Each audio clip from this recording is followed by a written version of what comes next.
শুভ সন্ধ্যা। বিস্তার Chittagong arts complex আয়োজিত দৃশ্যশিল্প বিষয়ক অনুষ্ঠান কেবলই দৃশ্যের জন্মহের ২৬তম এবং বিশেষ একটি পর্বে আপনাদেরকে স্বাগত জানাই। বিশেষ পর্ব এই কারণে যে এটি ঠিক সরাসরি দৃশ্যশিল্পের সঙ্গে সংযুক্ত নয়, যদিও গুরুত্বের দিক থেকে দৃশ্যশিল্পের চাইতে কোনো অংশে কম নয় সেটি।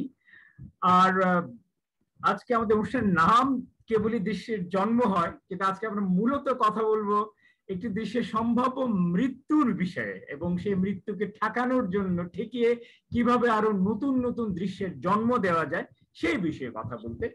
এবং সেটি আপনারা অনেকেই আন্দাজ করতে পারছেন, চট্টগ্রামের সিআরবির মতো একটি জায়গা, ঐতিহ্যবাহী, অত্যন্ত নান্দনিক, খুবই গুরুত্বপূর্ণ একটি নগর স্থাপনা, নগর দৃশ্য, তাকে ঘিরে সম্প্রতি যে একটি তৎপরতা শুরু হয়েছে, একটি অশুভ তৎপরতায় শুরু হয়েছে, একটি জনবিরোধী তৎপরতা শুরু হয়েছে, সেই বিষয়ে আসলে আজকে আমরা কথা বলবো, আলোকপাত করব।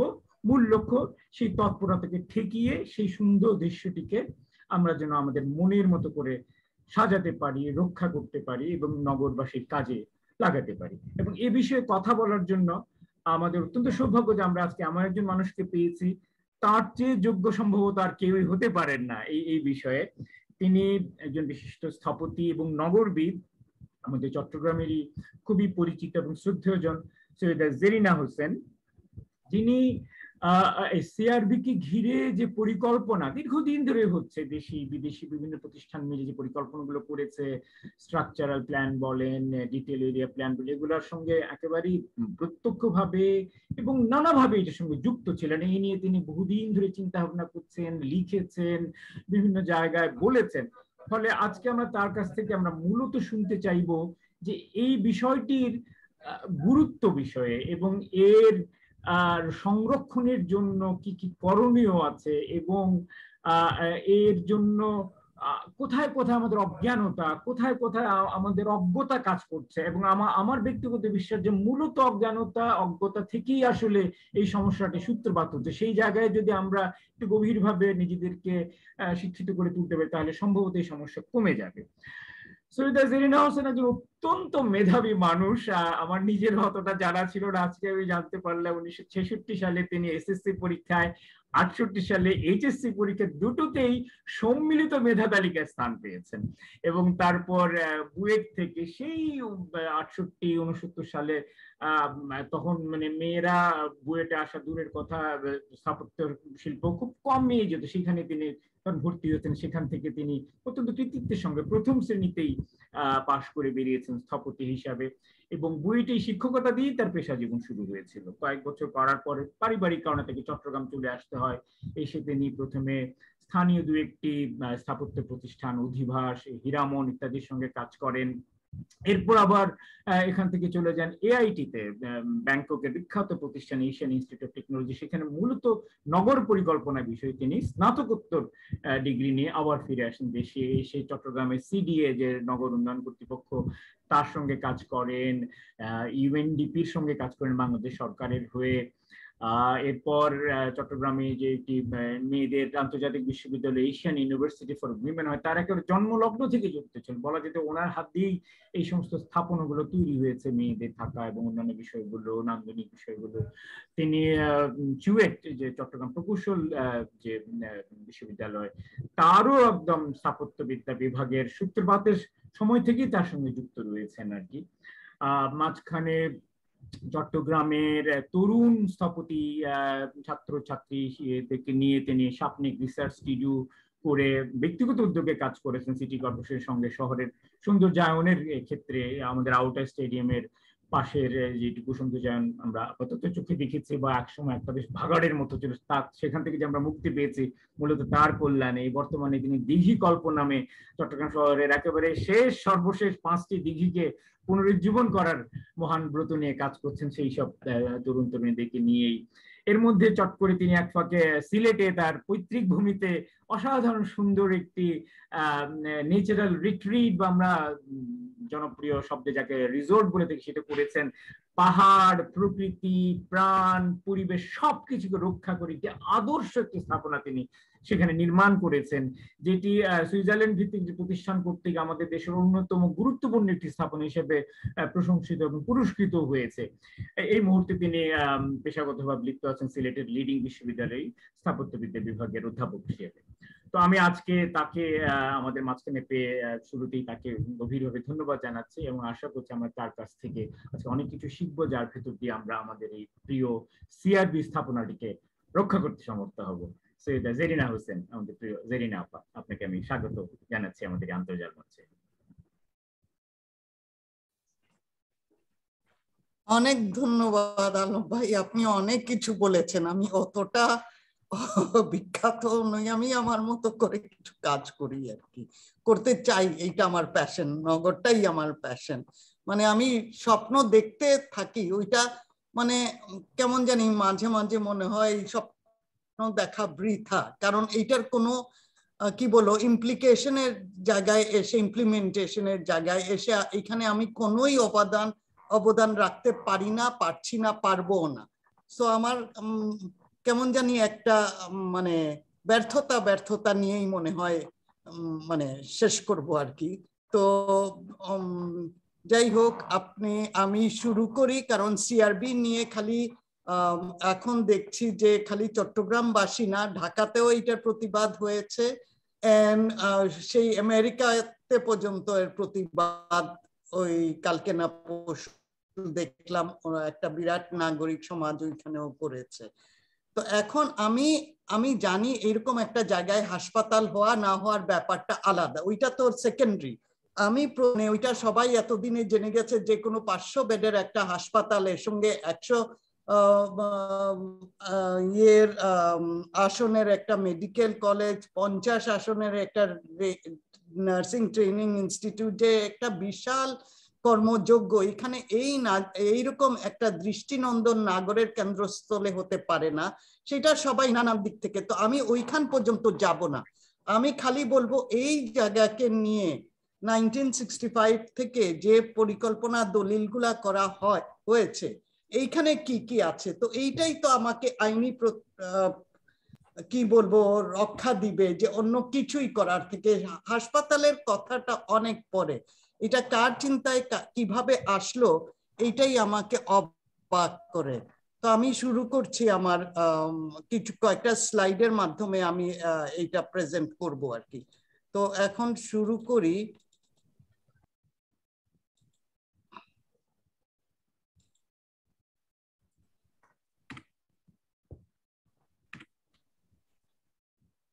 এইখানে দেখতেই পাচ্ছি ইয়েটা আলম ভাই আপনি দিয়েছেন, সরি কিছু বলবেন? না না না না, এইখানে আমি যেটা বলতে চাচ্ছি, আমি আমার মতো করে একটা সাদাসিধে একটা টাইটেল দিয়েছিলাম, সেইটা আলম ভাই খুব সুন্দর করে সবকিছু মিলিয়ে এরকম একটা সুন্দর টাইটেল করেছেন, ইতিহাস প্রতিবেশের সুবর্ণ সম্মিলন, সিআরবি, গুরুত্ব, স্বীকৃতি ও সংরক্ষণ। এখন দেখতেই পাচ্ছেন ডান দিকে যে ভবনটা, এইটাই সিআরবি, সেন্ট্রাল রেলওয়ে বিল্ডিং চট্টগ্রামের। আর এর বাঁদিকে যেটা দেখছেন এইরকমই পুরা এলাকাটাই, পরিসরটাই এইরকম, এইটাকে শিরিষতলা এখন নাম দেওয়া হয়েছে। এইখানে অনেক রকম সাংস্কৃতিক ইয়ে হয়। এইটা একটা মুক্ত অঙ্গন, যেখানে নগরবাসী নিঃশ্বাস নিয়ে, ওনারাই এইটাকে চট্টগ্রামের ফুসফুস বলে আখ্যায়িত করেছেন। এটা কোনো প্ল্যানিং ডকুমেন্টে ফুসফুস শব্দটা ব্যবহার করে নাই, কিন্তু নগরবাসী এইটাকে তার নিঃশ্বাস দেওয়ার জায়গা বলে এইটাকে বলে, এটা নিঃশ্বাস ফুসফুসেই আখ্যায়িত করেছে। তো এইটাই এখন আমরা সংরক্ষণ করার জন্য উঠে পড়ে লেগেছি, কিন্তু প্রত্যেকটা পরিকল্পনা দলিলে এটা আমি পরে আসব। তো এটার সঙ্গে তো একটা ইতিহাসের, চট্টগ্রামের সুদীর্ঘ ইতিহাসের একটা যোগসূত্র আছে। মানে সিআরবি, সেন্ট্রাল রেলওয়ে বিল্ডিং, যেটা 1899 সনে হয়েছে, ওইটা তো আসাম বেঙ্গল রেলওয়ের হেডকোয়ার্টার ছিল। এখন বুঝতেই পারেন যে চট্টগ্রামের ব্যাপকতা কত দূর পর্যন্ত ছিল, কারণ যেহেতু বন্দর এখানে, তো ইভেন ওই যে তখন তো অবিভক্ত ভারত, তার আসাম এইটার যত সব চা বাগান এগুলা সব চা এইদিকে এই রেলওয়ে দিয়ে এসেই পোর্ট দিয়ে বিদেশে যেত, রপ্তানি হতো। আর তাছাড়াও যত রকমের এই যে 7 সিস্টার্স বলে যে স্টেট গুলা এখন আলাদা হয়ে গেছে, বাংলাদেশ, পূর্ব বাংলা কিংবা পার্টিশনের পরে, দেশ ভাগের পরে বিচ্ছিন্ন হয়ে গেছে, কিন্তু এই পোর্টের এই ক্যাচমেন্ট এরিয়াটা ছিল বাংলাদেশকে ছাপিয়ে পুরা ওই উত্তর পূর্ব ভারত। তাইলে এইটার অবশ্যই এই ব্যাপকতা ওই থেকেই বোঝা যায় কেন এত বড় একটা বিল্ডিং কিংবা একটা পরিসর খালি চট্টগ্রামের এই জায়গায় হলো।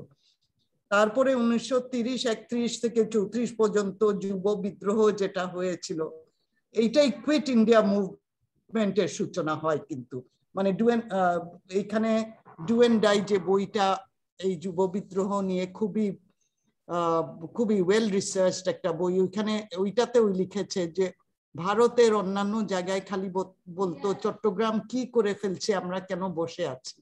তো 3টা দিন এই বিশাল ইংরেজ সাম্রাজ্যকে ঠেকিয়ে রেখেছিল।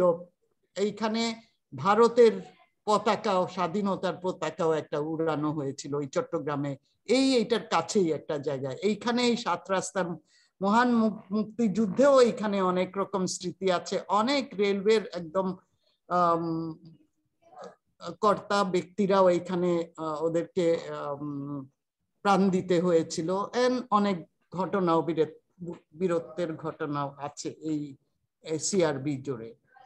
মানে ইতিহাস আরো বলে, এই যেটা আগে বললাম যে এই নামগুলা সূর্য সেন, প্রীতিলতা, কল্পনা দত্ত, গণেশ ঘোষ, অনন্ত সিং, এইরকম আরো নাম। তারপরে এই যে 7 রাস্তা, এটা তো লন্ডনের পিকাডিলি 7 রাস্তার সঙ্গে বলে, এখানে 7 রাস্তার মোড়, অস্ত্রাগার, লুণ্ঠন, চিটাগাং ক্লাব, ইউরোপিয়ান ক্লাব, এইগুলা সব ইমেজ গুলা তো ভেসে আসে এই জায়গাটার কিংবা এই পরিসরের কথা যখন আমরা চিন্তা করি। যে এইটা নিয়ে কিন্তু ইন্ডিয়াতে অলরেডি 3-4টা ছবি বানানো হয়ে গেছে। 1949 সনে হয়েছে চট্টগ্রাম অস্ত্রাগার, লুণ্ঠন। তারপরে 2010-এ আরো 2টা হয়েছে, একটা হিন্দি, দুইটাই হিন্দি, আগেরটা বাংলা। তো তার মানে ওরা ওন করেছে এটা যে একটা বিরাট গর্বের বিষয় একটা রাষ্ট্রের জন্য কিংবা একটা ভূখণ্ডের জন্য। এই ছবি কেন করে মানুষ, এটার জন্য বই লেখা হয়েছে, ডু এন্ড ডাই, মানে ওই চিটাগং আপরাইজিং নিয়ে। তো এইসবই তো, এই ইমেজ গুলাই তো আসে একটা মানে রাষ্ট্রের, এইটাই তো গর্ব করার জিনিস আর কি। তো এইটা হলো তার ইতিহাসের। তারপরে এটা একটা অনন্য সাধারণ নগর প্রতিবেশ। এগুলা দেখেন যে উন্মুক্ত পরিসর, উঁচু নিচু পাহাড়, উপত্যকা, শতবর্ষী গাছ ও বিচিত্র প্রাণ প্রকৃতি। এখানে বলেছেন বা যারা গাছ মানে উদ্ভিদ কিংবা প্রাণী জগৎ নিয়ে কাজ করেন যে কত 100 উপরে মনে হয় প্রজাতির লতা গুল্ম গাছপালা আছে, প্রাণী প্রকৃতি আছে। সতেজ রাখার, খেলাধুলা, মন জাস্ট অবসর কাটানো এবং সংস্কৃতি সবকিছু করার, মর্নিং ওয়াক করার জায়গাও এইটাই। তারপরে আমরা যদি স্থাপত্যের দিকে তাকাই, জন রাস্কিন ফিলোসফার আর্কিটেক্ট যেটা বলেছেন যে buildings should respect the culture from which they have developed. তো এইখানে অনেকে যখন একবার আমি এই কমেন্টটা শুনেছি যে আমরা ব্রিটিশের বিল্ডিং কেন আমরা সংরক্ষণ করব, এটা তো আমাদের কলোনাইজেশনের একটা চিহ্ন। আমি বলবো না, কারণ ব্রিটিশরা যখন আসছে কিংবা কোনো কলোনাইজেশন পাওয়ার, ওরা কি হয় ওই জায়গার কালচারটাকে রেসপেক্ট করে। এখানেও দেখবেন যে আমাদের দেশীয় যে উপকরণগুলো, দেশীয় হোক ইসলামিক হোক, এই ডিজাইন গুলা, জালি ব্রিক, এই যে আর্চ গুলা, এই খিলান গুলা সব দেখবেন যে আমাদের কারিগররা যা করতে পারতো, কিন্তু আমাদের ইয়ে যেগুলা ছিল, মানে আমাদের ডিজাইন উপকরণ যেগুলা ছিল সেইগুলাই ব্যবহার করে করেছে ওদের বিল্ডিং। সুতরাং এইখানে তো খালি কলোনাইজেশনের ছাপ না, এটা আমরা আমাদের শ্রমিকরা, আমাদের মানে কারিগররা কি করতে পারে এইটারও তো একটা একটা প্রকাশ, মানে এটা একটা proud, we should be proud যে এরকম জিনিস আমরা করতে পেরেছিলাম। এটা আমি একটা ছোট ওয়ার্কশপ কন্ডাক্ট করেছিলাম চিটাগং এর হেরিটেজ নিয়ে ওই এশিয়ান ইউনিভার্সিটিতে। ওইখানে কিছু ছাত্র ওই সামার প্রজেক্টে, তো ওইখানে কিছু ছাত্রীরা এগুলা তুলেছিল, এর থেকে কিছু ছবি আমি এখানে দিলাম। তারপরে এখন আমরা যাই একটা বাসযোগ্য নগর যদি বলি, তাইলে উপরে আমি লিখেছি যে বাসস্থান লাগবে, কর্মক্ষেত্র, উৎপাদন, তো এইসব শিক্ষা, স্বাস্থ্য, এই যে সামাজিক উপকরণগুলো, পরিসর, প্রকৃতি লাগবে, গাছপালা, পশু পাখি, এন্ড বিভিন্ন সংযোগ লাগবে, পানি, বিদ্যুৎ, সড়ক, টেলিযোগাযোগ। কিন্তু মনে করেন একটা আপনার নগরে কিংবা চট্টগ্রামে সবকিছুই আছে, কিন্তু আবশ্যিক যে সংস্থা মানে সংযোজন সেগুলো আছে, সামাজিক সেবা আছে, যথেষ্ট পরিমাণ আছে, উন্মুক্ত মানের, উন্মুক্ত উপযুক্ত মানের উন্মুক্ত পরিসরও আছে, সবকিছুই আছে। তাহলেও কি সিআরবিতে হাসপাতাল কিংবা মেডিকেল কলেজ ইত্যাদি স্থাপন করা যায়? মানে এর অবশ্যই উত্তর হবে না। কারণ একটা নগর খালি তার আবশ্যিক জিনিস স্থাপনা নিয়ে বেঁচে থাকে না, তার মর্যাদার জায়গাগুলা অপরিহার্য। কারণ তার অহংকার করার উপাদান থাকতে হয়, এটাকে আমরা প্রেস্টিজ বলি বা সিভিক প্রাইড বলি। এটা নানান ভাবে উপাদান হতে পারে, পরিবেশগত হতে পারে। একটা নদীর পাড় দেখবেন বিভিন্ন দেশের যে নগরগুলা অবশ্যই নদীর পাড় দিয়ে গেছে, ওই নদীর পাড়কে কিভাবে সংরক্ষণ করেছে জনসাধারণের জন্য, কিংবা পাহাড়, বনভূমি, এইগুলাও নগরের ভিতরে থাকলে ওইগুলা একটা সংরক্ষণের জায়গা থাকে, কারণ এইগুলা তাদের একটা গর্ব করার বিষয় হতে পারে। বৈচিত্র্যময় পরিসর যদি থাকে, কিংবা সংস্কৃতিগত, গান, নাচ, থিয়েটার, ঐতিহ্যগত হতে পারে, স্থাপনা, নির্মাণ শৈলী, পরিসর, বরেণ্য ব্যক্তিত্ব, সবার এই একটা শহরে হাঁটলে ওই শহর সম্বন্ধে তার সিভিক প্রাইডের জায়গা কিংবা প্রেস্টিজের জায়গা, মানুষ যে কোনো পর্যটন আসুক, কেউ আসলে সে হেঁটে ফিরে গেলেই বুঝে যাবে। কিংবা বাণিজ্যিক দক্ষতা, উৎপাদন, বন্দর থাকলে, প্রযুক্তিগত দক্ষতাও যদি হয়, সিলিকন ভ্যালির মধ্যে আমি মানে কতটা স্কিলড আমার ম্যান পাওয়ার আছে কিংবা আমি করতে পারি, এই সব জিনিস নিয়েই মানুষ কিন্তু তার অহংকারের জায়গা হতে পারে। তো এখন এর জন্য বলা হয় যে একটা পরিশীলিত ও গণতান্ত্রিক নগর পরিকল্পনা ও পরিচালন প্রক্রিয়ায় এমন উপাদান গুরুত্ব সহকারে সংরক্ষণ ও উন্নতি সাধন করা হয়ে থাকে। তো সিআরবি এমনই একটি উপাদান। এইখানে কিছু আমি উদাহরণ দিলাম। বহির্বিশ্বে উন্মুক্ত জনপরিসর, নদীর পাড়ে, কিংবা সেন্ট্রাল পার্ক, যেটা ম্যানহাটনের সবচেয়ে দামি পৃথিবীর 1 স্কোয়ার ফিট উন্মুক্ত জায়গা হোক আর রেন্টাল স্পেসই হোক, কিন্তু 830-এর উপরে একর জাস্ট খোলা ফেলে রেখেছে। কেন? নাগরিকের জন্য। এইখানে তার উন্মুক্ত নিঃশ্বাস বলি, ড্রেনেজকে কন্ট্রোল করা বলি, দূষণকে কমানোর কথা বলি, সবকিছু নানান দিক, বায়ু দূষণ হোক, শব্দ দূষণ হোক, সবকিছু থেকে একটা স্বস্তি নেওয়ার জায়গা হচ্ছে গিয়ে এইসব নগরে এইগুলা খুবই গুরুত্ব সহকারে সংরক্ষণ করা হয়। কিংবা তার ঐতিহ্য, ওই যে নিচের বিল্ডিংটা হলে কলকাতার রাইটার্স বিল্ডিং, আমাদের এই সময়ে করা। তারপরে একটা প্যালেস, রাজত্ব চলে গেছে, ডেমোক্রেটিক কান্ট্রি হয়ে গেছে, কিন্তু ওই জায়গাগুলা শহরের মধ্যে ওই টিলাটা প্রিজার্ভ করে রেখেছে। ডান দিকেরটা তো আমাদের নাগাল্যান্ডের কোহিমা, ওইটাও তো ব্রিটিশদের কিংবা ইয়েদের করা ক্যাথিড্রাল। ওরা তো নিজেদের স্বাধীন ভারত হয়ে ওইটাকে কি বলবো, মানে অবজ্ঞা করার জায়গায় যায় নাই। আর নিচেরটা হচ্ছে এটা হিস্টোরিক টাউন, যেমন আছে তেমন মনে হয়, কিন্তু নিচের তলাটা পুরা ইয়ের জন্য, ট্যুরিজমের জন্য খুলে দিয়েছে। উপরতলার ভিতরে গেলে পুরাটাই একটা আধুনিক একটা বসবাস করার জায়গা, কারণ সবগুলা এয়ারবিএনবি এখন হয়েছে, নানা রকম ট্যুরিজম হয়, সব একদম একদম মডার্ন ফিটিং নিয়ে সবকিছু আছে, কিন্তু বাইরে থেকে এর কোনোই চিহ্ন দেখা যায় না। তো এইভাবে সংরক্ষণের নানান রকমের কায়দা সারা দুনিয়ায় করে ফেলেছে, কারণ এইটাই ওদের মানে প্রোগ্রেসের, এইটাই ওদের উন্নয়ন, এইটাকেই আমরা যথার্থ উন্নয়ন বলে থাকি। এইখানে প্রকৃতি নিয়ে সিঙ্গাপুর, এই যে উপরের ডান দিকের ছবিটা, এটা লিটল ইন্ডিয়া বলে একটা ছোট জায়গা করে রেখেছে, যে ইন্ডিয়ার ওরা এটাকে ভেঙে চুরে কিছু করতে পারবে না ইন্ডিয়ান মোটিভ ছাড়া। এখানে কিছু যারা এটা বদলিয়ে হয়তো টাইল কিছু হয়তো ওই যে অ্যালুমিনিয়াম এটা সেটা লাগিয়েছে, তাদেরকে আবার এটাকে ফেরত এনে ইন্ডিয়া রিপ্রেজেন্ট করে নিচের তলায় সব হতে হবে, ইন্ডিয়ান ফুড, ইন্ডিয়ান ইয়ে।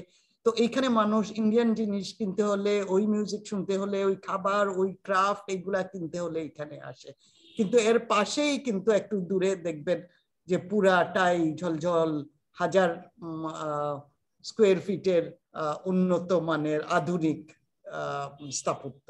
তো এইগুলা আর কি, তো আমরা কি প্রিজার্ভ করতে হবে কি না, এটা আমাদের একটা প্ল্যানিং এর মাধ্যমে, পরিকল্পনার মাধ্যমে এইটা ওরা চিহ্নিত করে থাকে। এইগুলা খুবই কি বলবো নিষ্ঠার সঙ্গে প্রিজার্ভ করে। এখন আসি, এইটা হচ্ছে ইতিহাস ঐতিহ্যের জায়গায় আমরা আসলাম প্রিজার্ভেশনের বলে।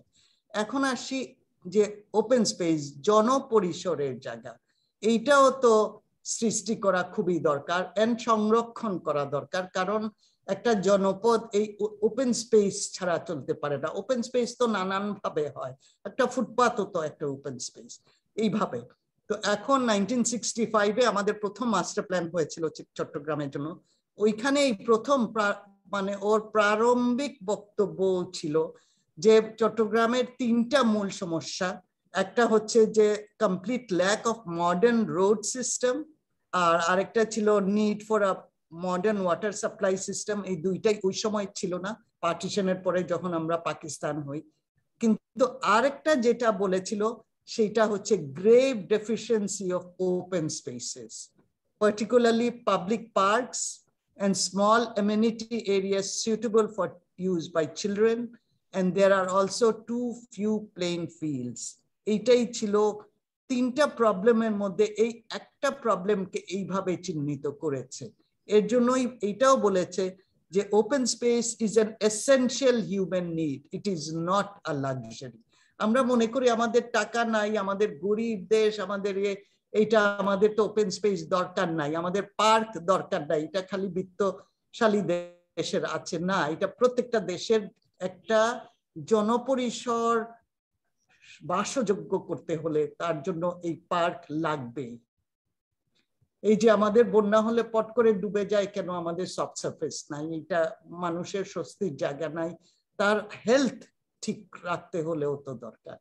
তো এর জন্য কি করেছে ওইখানে, ওই 1965-এর কথা বলছি, যে 26টা ওপেন স্পেসের একটা নেটওয়ার্ক করেছিল। একদম ওই নর্থের ফয়েজ লেক থেকে হেঁটে হেঁটে সে কিন্তু পোর্টে যেতে পারতো, ওই নেটওয়ার্ক ফলো করে, ছোট লিনিয়ার ট্রেল, বড় ছোট পার্ক, সার্কিট হাউস, এইটা সেটা করে করে।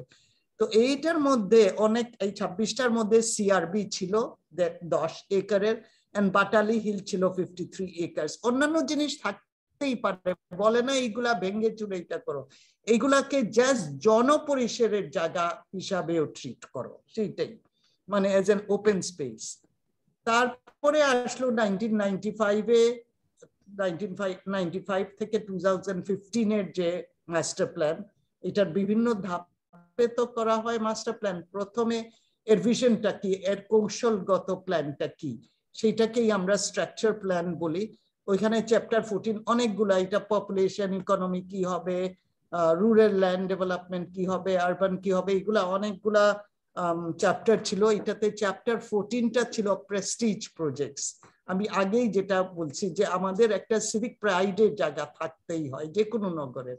সো এখানে লেখা ছিল, for the residents of Chittagong to gain an increased sense of civic pride in their city, there are grounds for including what what might be termed prestige projects. Such projects are readily visible, দেখা যায়. They may contribute to Chittagong's sense of place, যেটা আমার জায়গা, making it different from any other town or city in Bangladesh. Chittagong যে different, আমি যে আমার গর্ব করার জায়গা, আমার যে এটা আমার একান্ত জায়গা, এইটার তো কিছু নিদর্শন থাকতে হয়, এইটাই প্রেস্টিজ প্রজেক্ট। তো এর মধ্যে তিনটাই ইয়ে ছিল ইনস্ট্রাকশন সুপারিশ। একটা হচ্ছে PRS 01, সেটা বলেছে pursue a limited number of high profile projects, এই যে creation of landscape park in the open space immediately adjacent of Jamatul Fala Mosque। এখন কি করে রেখেছি, ওইটাকে একটা আর্মির কনস্ট্রাকশন সাইট করে রেখেছি, কেউ কিন্তু আমরা কোনো আওয়াজ তুলছি না এর জন্য। তারপরে একটা সিটি স্কোয়ার ক্রিয়েট করা, ওইটা ডিফাইন করে নাই, কিন্তু খুব ইজিলি ডিফাইন করাই যায়। কিন্তু এরপরে যেটা সিআরবির সঙ্গে সরাসরি সম্পৃক্ত হলো PRS 02, conserve buildings and monuments of cultural, architectural and historic interest. এখানে বলছে such buildings are important legacy of the past, reflecting different historical, cultural and national influences. এটা the authority, এখানে CDA এই অথরিটি হওয়ার কথা, কিন্তু সম্পূর্ণভাবে CDA ওই জায়গায় পৌঁছাতে পারে নাই, কিন্তু তাকেই আমি বলি CDA প্ল্যানিং অথরিটি যেই হবে, CDA আমি ধরে নিচ্ছি। Will need to consider the scope for enhancing the settings of the buildings as well as ensuring preservation of their fabric. এখন একটা লিস্ট অফ বিল্ডিংস দিয়েছে, ওইখানে সেন্ট্রাল রেলওয়ে বিল্ডিং সিআরবি একদম স্পষ্ট করে লেখা আছে, এর সঙ্গে আরো 2-3টা আছে কোর্ট বিল্ডিং, ওই যে ক্যাথিড্রাল যেটা এই পাথরঘাটাতে এরকম, আর কিছু হিলটপ রেলওয়ে বাংলোস। তাইলে এইখানে সিআরবির প্রোটেকশনের জায়গা আমরা পেয়ে গেলাম। নেক্সট এই যে এইটাই নেক্সট, যেটা কিছু হিলটপ বাংলো আর অন্যান্য বাংলো আছে, সবগুলার ছবি আমি তুলতে পারি নাই, এইখানে কিছু গ্যাপ রয়ে গেছে, পরে এইটাকে আরো সমৃদ্ধ করার স্কোপ আছে।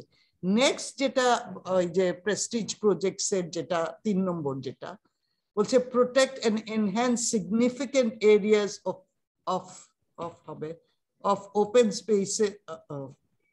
of open spaces within the city. তার মানে আমি দুইটা জিনিস, আমরা আমাদের যে সংগ্রাম চালাচ্ছি এর জন্য দুইটা উপাদান আমি পেয়ে গেছি। সিআরবি বিল্ডিং এর কথা বলেছে, ইটসেলফ বিল্ডিং মানেই তো তার পরিসর নিয়ে বিল্ডিং, তার বিল্ডিং তো না। তারপরে বলেছে open space within the city, সেইখানে যে এরিয়াগুলো আইডেন্টিফাই করেছে, the area around the railway buildings and Batali hills বলা, ফয়েজ লেক তো অবশ্যই বলা, এন্ড প্রপোজ রিজিওনাল পার্ক, ওইগুলা পরের কথা। কিন্তু আমরা আমাদের এই প্রথম দুইটাই তো আমি পেয়ে গেছি। আমাদের কি লেখা আছে, this existing open spaces create the character of Chittagong, distinguishing it from other towns and cities of Bangladesh. Unless such spaces are protected, there is a strong likelihood that they may gradually converted to urban uses and thus lost for the benefit of the community as a whole. এই জিনিসটাই এখন হতে যাচ্ছে। এটা আমরা protect করতে না পারলে এটা গ্র্যাজুয়ালি অন্যান্য আরবান ইউজে চলে যাবে এন্ড পুরা চট্টগ্রামের সমাজের জন্য এটা শেষ হয়ে যাবে। এটা তো হতে দেওয়া যেতে পারে। নেক্সট এই যে দিস ইজ হোয়াট সিআরবি কিংবা বাটালি হিল আছে, এইটাকেই এই ক্যারেক্টারটাকেই প্রিজার্ভ করতে বলেছে। এইখানে এই ডান দিকের এইটা দিয়ে এখন নাকি একটা এলিভেটেড কি বিত্তবানরা ইয়েতে যাবেন, এলিভেটেড এক্সপ্রেসওয়ে হবে। আচ্ছা নেক্সট হচ্ছে গিয়ে এখন ওই যে বললাম ধাপে ধাপে প্ল্যানিং ডকুমেন্ট তো হয়, একটা ভিশনের কথা আগে বললাম যেটা যেটা স্ট্রাকচার প্ল্যান, এখন হচ্ছে আরবান ডেভেলপমেন্ট প্ল্যান। এইখানেও তো এখন নগরকে খালি নিয়ে চিন্তা, নট নগরের বাইরে, কারণ স্ট্রাকচার প্ল্যানে আরো অনেক ব্যাপক আকারে অনেক জিনিসপত্র আছে। আমাদের ফার্স্ট অর্ডার সেকেন্ড অর্ডার সিটিজ কি হতে পারে, কিভাবে প্রসার হতে পারে জিনিস, কিন্তু এখন আমরা আরবান ডেভেলপমেন্ট, আরবান এরিয়ার ভিতরে আমরা কি হতে পারে, ওইখানে নানান ভাবে চ্যাপ্টার 9-এ স্পেশাল কন্ট্রোল জোনস বলে একটা চ্যাপ্টার আছে, যেখানে নানা নো ডেভেলপমেন্ট জোন কিংবা স্পেশাল কন্ট্রোল মানে স্পেশাল স্ট্র্যাটেজিক ওপেন জোন এরকম নানান ভাবে লেখা আছে, স্পেশাল কমার্শিয়াল জোন এটা। সো ওইগুলা স্পেশাল কন্ট্রোলের আন্ডারে। ওই স্পেশাল কন্ট্রোলের আন্ডারে বলেছে যে এইগুলাকে কেয়ারফুলি কন্ট্রোল করতে। তো ওই একটা সেট হচ্ছে স্ট্র্যাটেজিক ওপেন স্পেসেস। ওই স্ট্র্যাটেজিক ওপেন স্পেসেস এর মধ্যেই লেখা আছে Batali hill and the adjacent hills. তো এইখানেই বলা আছে যে Batali hill and the adjoining hills are unique features of central Chittagong. They should as far as possible be maintained in their present state. Development pressure is high in this area due to the attractive environment. The authority therefore will need to concentrate its development control activities upon ensuring only development appropriate to the setting is permitted. তাইলে এইখানেই বলা হয়েছে যে appropriate development ছাড়া এখানে কিছু হবে না। অবভিয়াসলি এখানে একটা হসপিটাল হচ্ছে ইনকম্প্যাটেবল ল্যান্ড ইউজ, এখানে হতেই পারে না। তো এটার সঙ্গে এই স্পেশাল কন্ট্রোলের এই স্ট্র্যাটেজিক ওপেন স্পেসের জন্য অলরেডি একটা গাইডেন্স নোট দেওয়াই আছে ওই ডকুমেন্টে, গাইডেন্স নোট DC09। এইখানে এই যে এই স্পেশাল স্ট্র্যাটেজিক ওপেন স্পেসেস এই যে বলাই আছে, এই যে এই রং দিয়ে যেটা করা, যেটা Batali hills and adjacent hills, Foy's lake আর নর্দার্ন হিলস। এরপরে যেটা এই গাইডেন্স গুলা কি কি দিয়েছে যে অ্যাপ্রোপ্রিয়েট ইউজ কি হতে পারে, recreation facility, shade structures, pedestrian walkways, এই যা আছে এইরকমই এইটাকে আরো সংবেদনশীল করা। একটা জায়গায় কে জানে এই যে ফেসবুকে অনেকে এটা সেটা পোস্ট করছে ইকো পার্ক, বলছে নো, ইকো পার্কের নামে এখানে এসে এই গঞ্জাম এটা সেটা করবে না, এটা জাস্ট যেভাবে আছে এখানে থাকবে, খালি মানুষ বসবে, ছায়াতে বসবে, হাঁটবে, এইসব করবে। Improvements to existing buildings provided that the improvements are in keeping with the locality, এই লোকালিটির সঙ্গে যায় এইরকম ইমপ্রুভমেন্ট করতে হবে। হঠাৎ করে টাইল লাগিয়ে দিলাম, এটা সেটা করলাম, এইরকম হবে না। তাও বলেছে existing building K exterior access and parking facilities কিছু high quality one off residential development। one off বলতে আমি বলবো যে এইরকম একটাই বিল্ডিং আছে দুনিয়াতে, আর হবে না, এই যে ফলিং ওয়াটার্স ফ্র্যাঙ্ক লয়েড রাইটে, মানে এইরকম, that is called a one of. এটা নিয়ে মানুষ গর্ব করবে, সারা দুনিয়ার গর্ব করবে, এইটা যা তা আরেকটা যেই সেই বিল্ডিং হবে না। কিংবা হোটেল ডেভেলপমেন্ট, একটা সেকেন্ড, এই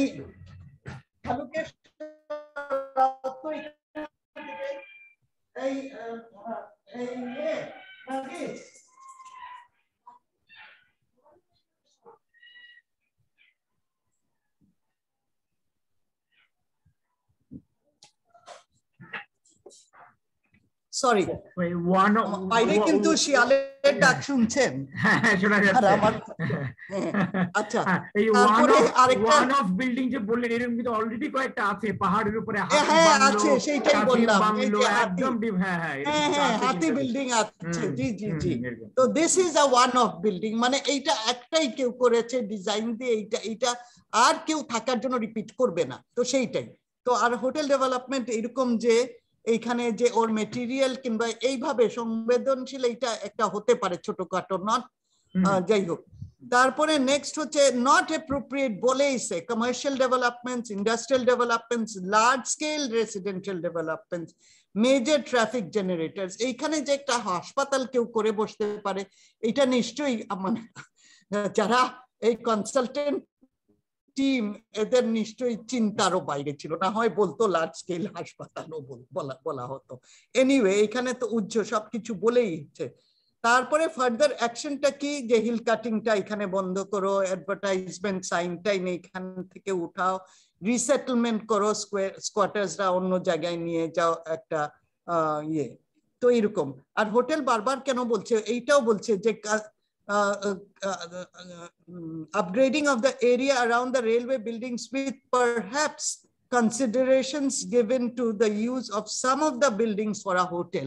বারবার এই যে কনসালটেন্ট টিমের মনে হচ্ছে এই জায়গাটা খুবই পর্যটন রিলেটেড একটা জায়গা, যেই চিটাগং এ আসবে এখানে এসে এটা, বিকজ এটার এত ইউনিক একটা ক্যারেক্টার, একটা হাই এন্ড একটা মানে ন্যাচারাল ক্যারেক্টার, এখানে থাকতে ইয়ে করতে চিটাগং না আর কি, যে এখান দিয়ে মানে কলকাতায় কিন্তু হেরিটেজ ওয়াক করে, এইখানে তো একটা হেরিটেজ ওয়াক, এই যে এইগুলা সব হতেই পারতো।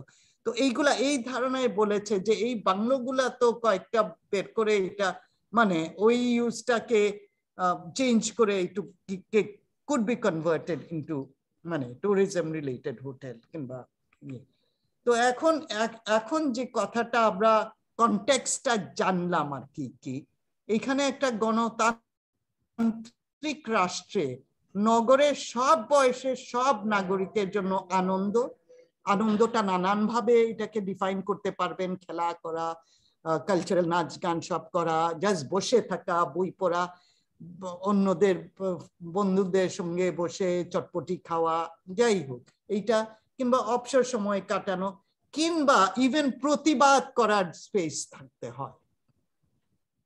তো এইটা অপরিহার্য একটা দেশের। তো এই যে এইখানে আমি বলছি না যে মানে পলিটিক্যাল জনসভা হওয়ার জায়গা, কিন্তু একজন দুইজনে এসে তার মনের কথা তো বলতেই পারে, তো এখন বলতে হচ্ছে আর কি।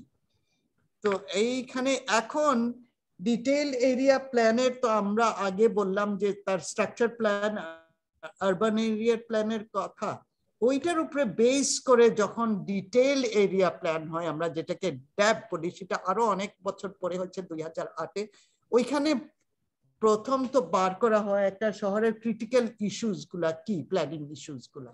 তো চ্যাপ্টার 2-তে এটা আছে, এখান থেকে আমি তুলে নিয়ে আসছি। 2.6-এ recreation, leisure and open spaces, ওইখানে RO বলে যে এগুলা অনেকগুলা পলিসি দেওয়া আছে। ওইখানে প্রথম ওর কনটেক্সটটা হলেও যে there is a severe deficiency of all kinds of recreation, open spaces, public plazas, data. No open space এইটা নাই, কিন্তু কোনো পলিসিও নাই, no open space policy or recreation and leisure policy at national level. এতজনের জন্য এইটা থাকতে হবে, এই প্রধান নগরে এই স্ট্যান্ডার্ড হতে হবে, সেকেন্ড এই হতে হবে, এরকম কোন রকম পলিসি নাই কিন্তু আমাদের ন্যাশনাল লেভেলে। এন্ড সিটি লেভেলে সিডিআর কিংবা সিসিসিরও কোনো অব্লিগেশনই নাই, মানে অলমোস্ট যে পার্ক কিংবা ওপেন স্পেস প্রোভাইড করে যাওয়া নিয়মতান্ত্রিক ভাবে এবং ধারাবাহিক ভাবে। জনসংখ্যা যখন বাড়বে তখন তো আরো লাগবে, নানান ধরনের লাগবে। কিন্তু যেরকম 1961-এর প্রপোজাল যেটাই ছিল সেইখানেই তো নেগলিজিবল অ্যাটেনশন দেওয়া হয়েছে, তো এই তো শুরু হয়েছে এটা নেগলেক্ট। এর জন্য পলিসি RO2-তে বলা হয়েছে এই যে আমরা কেমন করে আমরা সংরক্ষণ করব কিংবা ওপেন স্পেস ক্রিয়েট করব, এইটার জন্য এই ইমপ্লিমেন্টেশনের জায়গায় বলা হয়েছে establish institutional mechanism two conserve and add to open spaces in the city and surroundings. এটা CDS CCC বোথকে বলা হয়েছে যে Chittagong parks and recreation department একটা করো, ওইখানে চিটাগং গ্রিন স্পেস প্রোগ্রামও হতে পারে। এটা 20 বছরের একটা প্রোগ্রাম, 1 বছরে কি করতে পারবো, 3-এ কি করতে পারবো, 5-এ কি করতে পারবো, কিভাবে করতে হবে, এটা তো একটা অনগোয়িং প্ল্যানিং এক্সারসাইজ হওয়া উচিত। খালি প্রজেক্ট করলাম, প্রজেক্ট টাকা আনলাম, পাস করলাম, করে ফেললাম, এইটা তো একটা প্ল্যানিং অথরিটির কাজ শুধু এইটুকু নয়, এটা তো যে কোনো একটা পিডব্লিউর মতো একটা ইনস্টিটিউশনের কাজ। এই প্রজেক্ট করলাম, গিয়ে টাকা আনলাম, কিন্তু একটা প্ল্যানিং ইনস্টিটিউট তো চিন্তার জায়গা তার তৈরি করবে।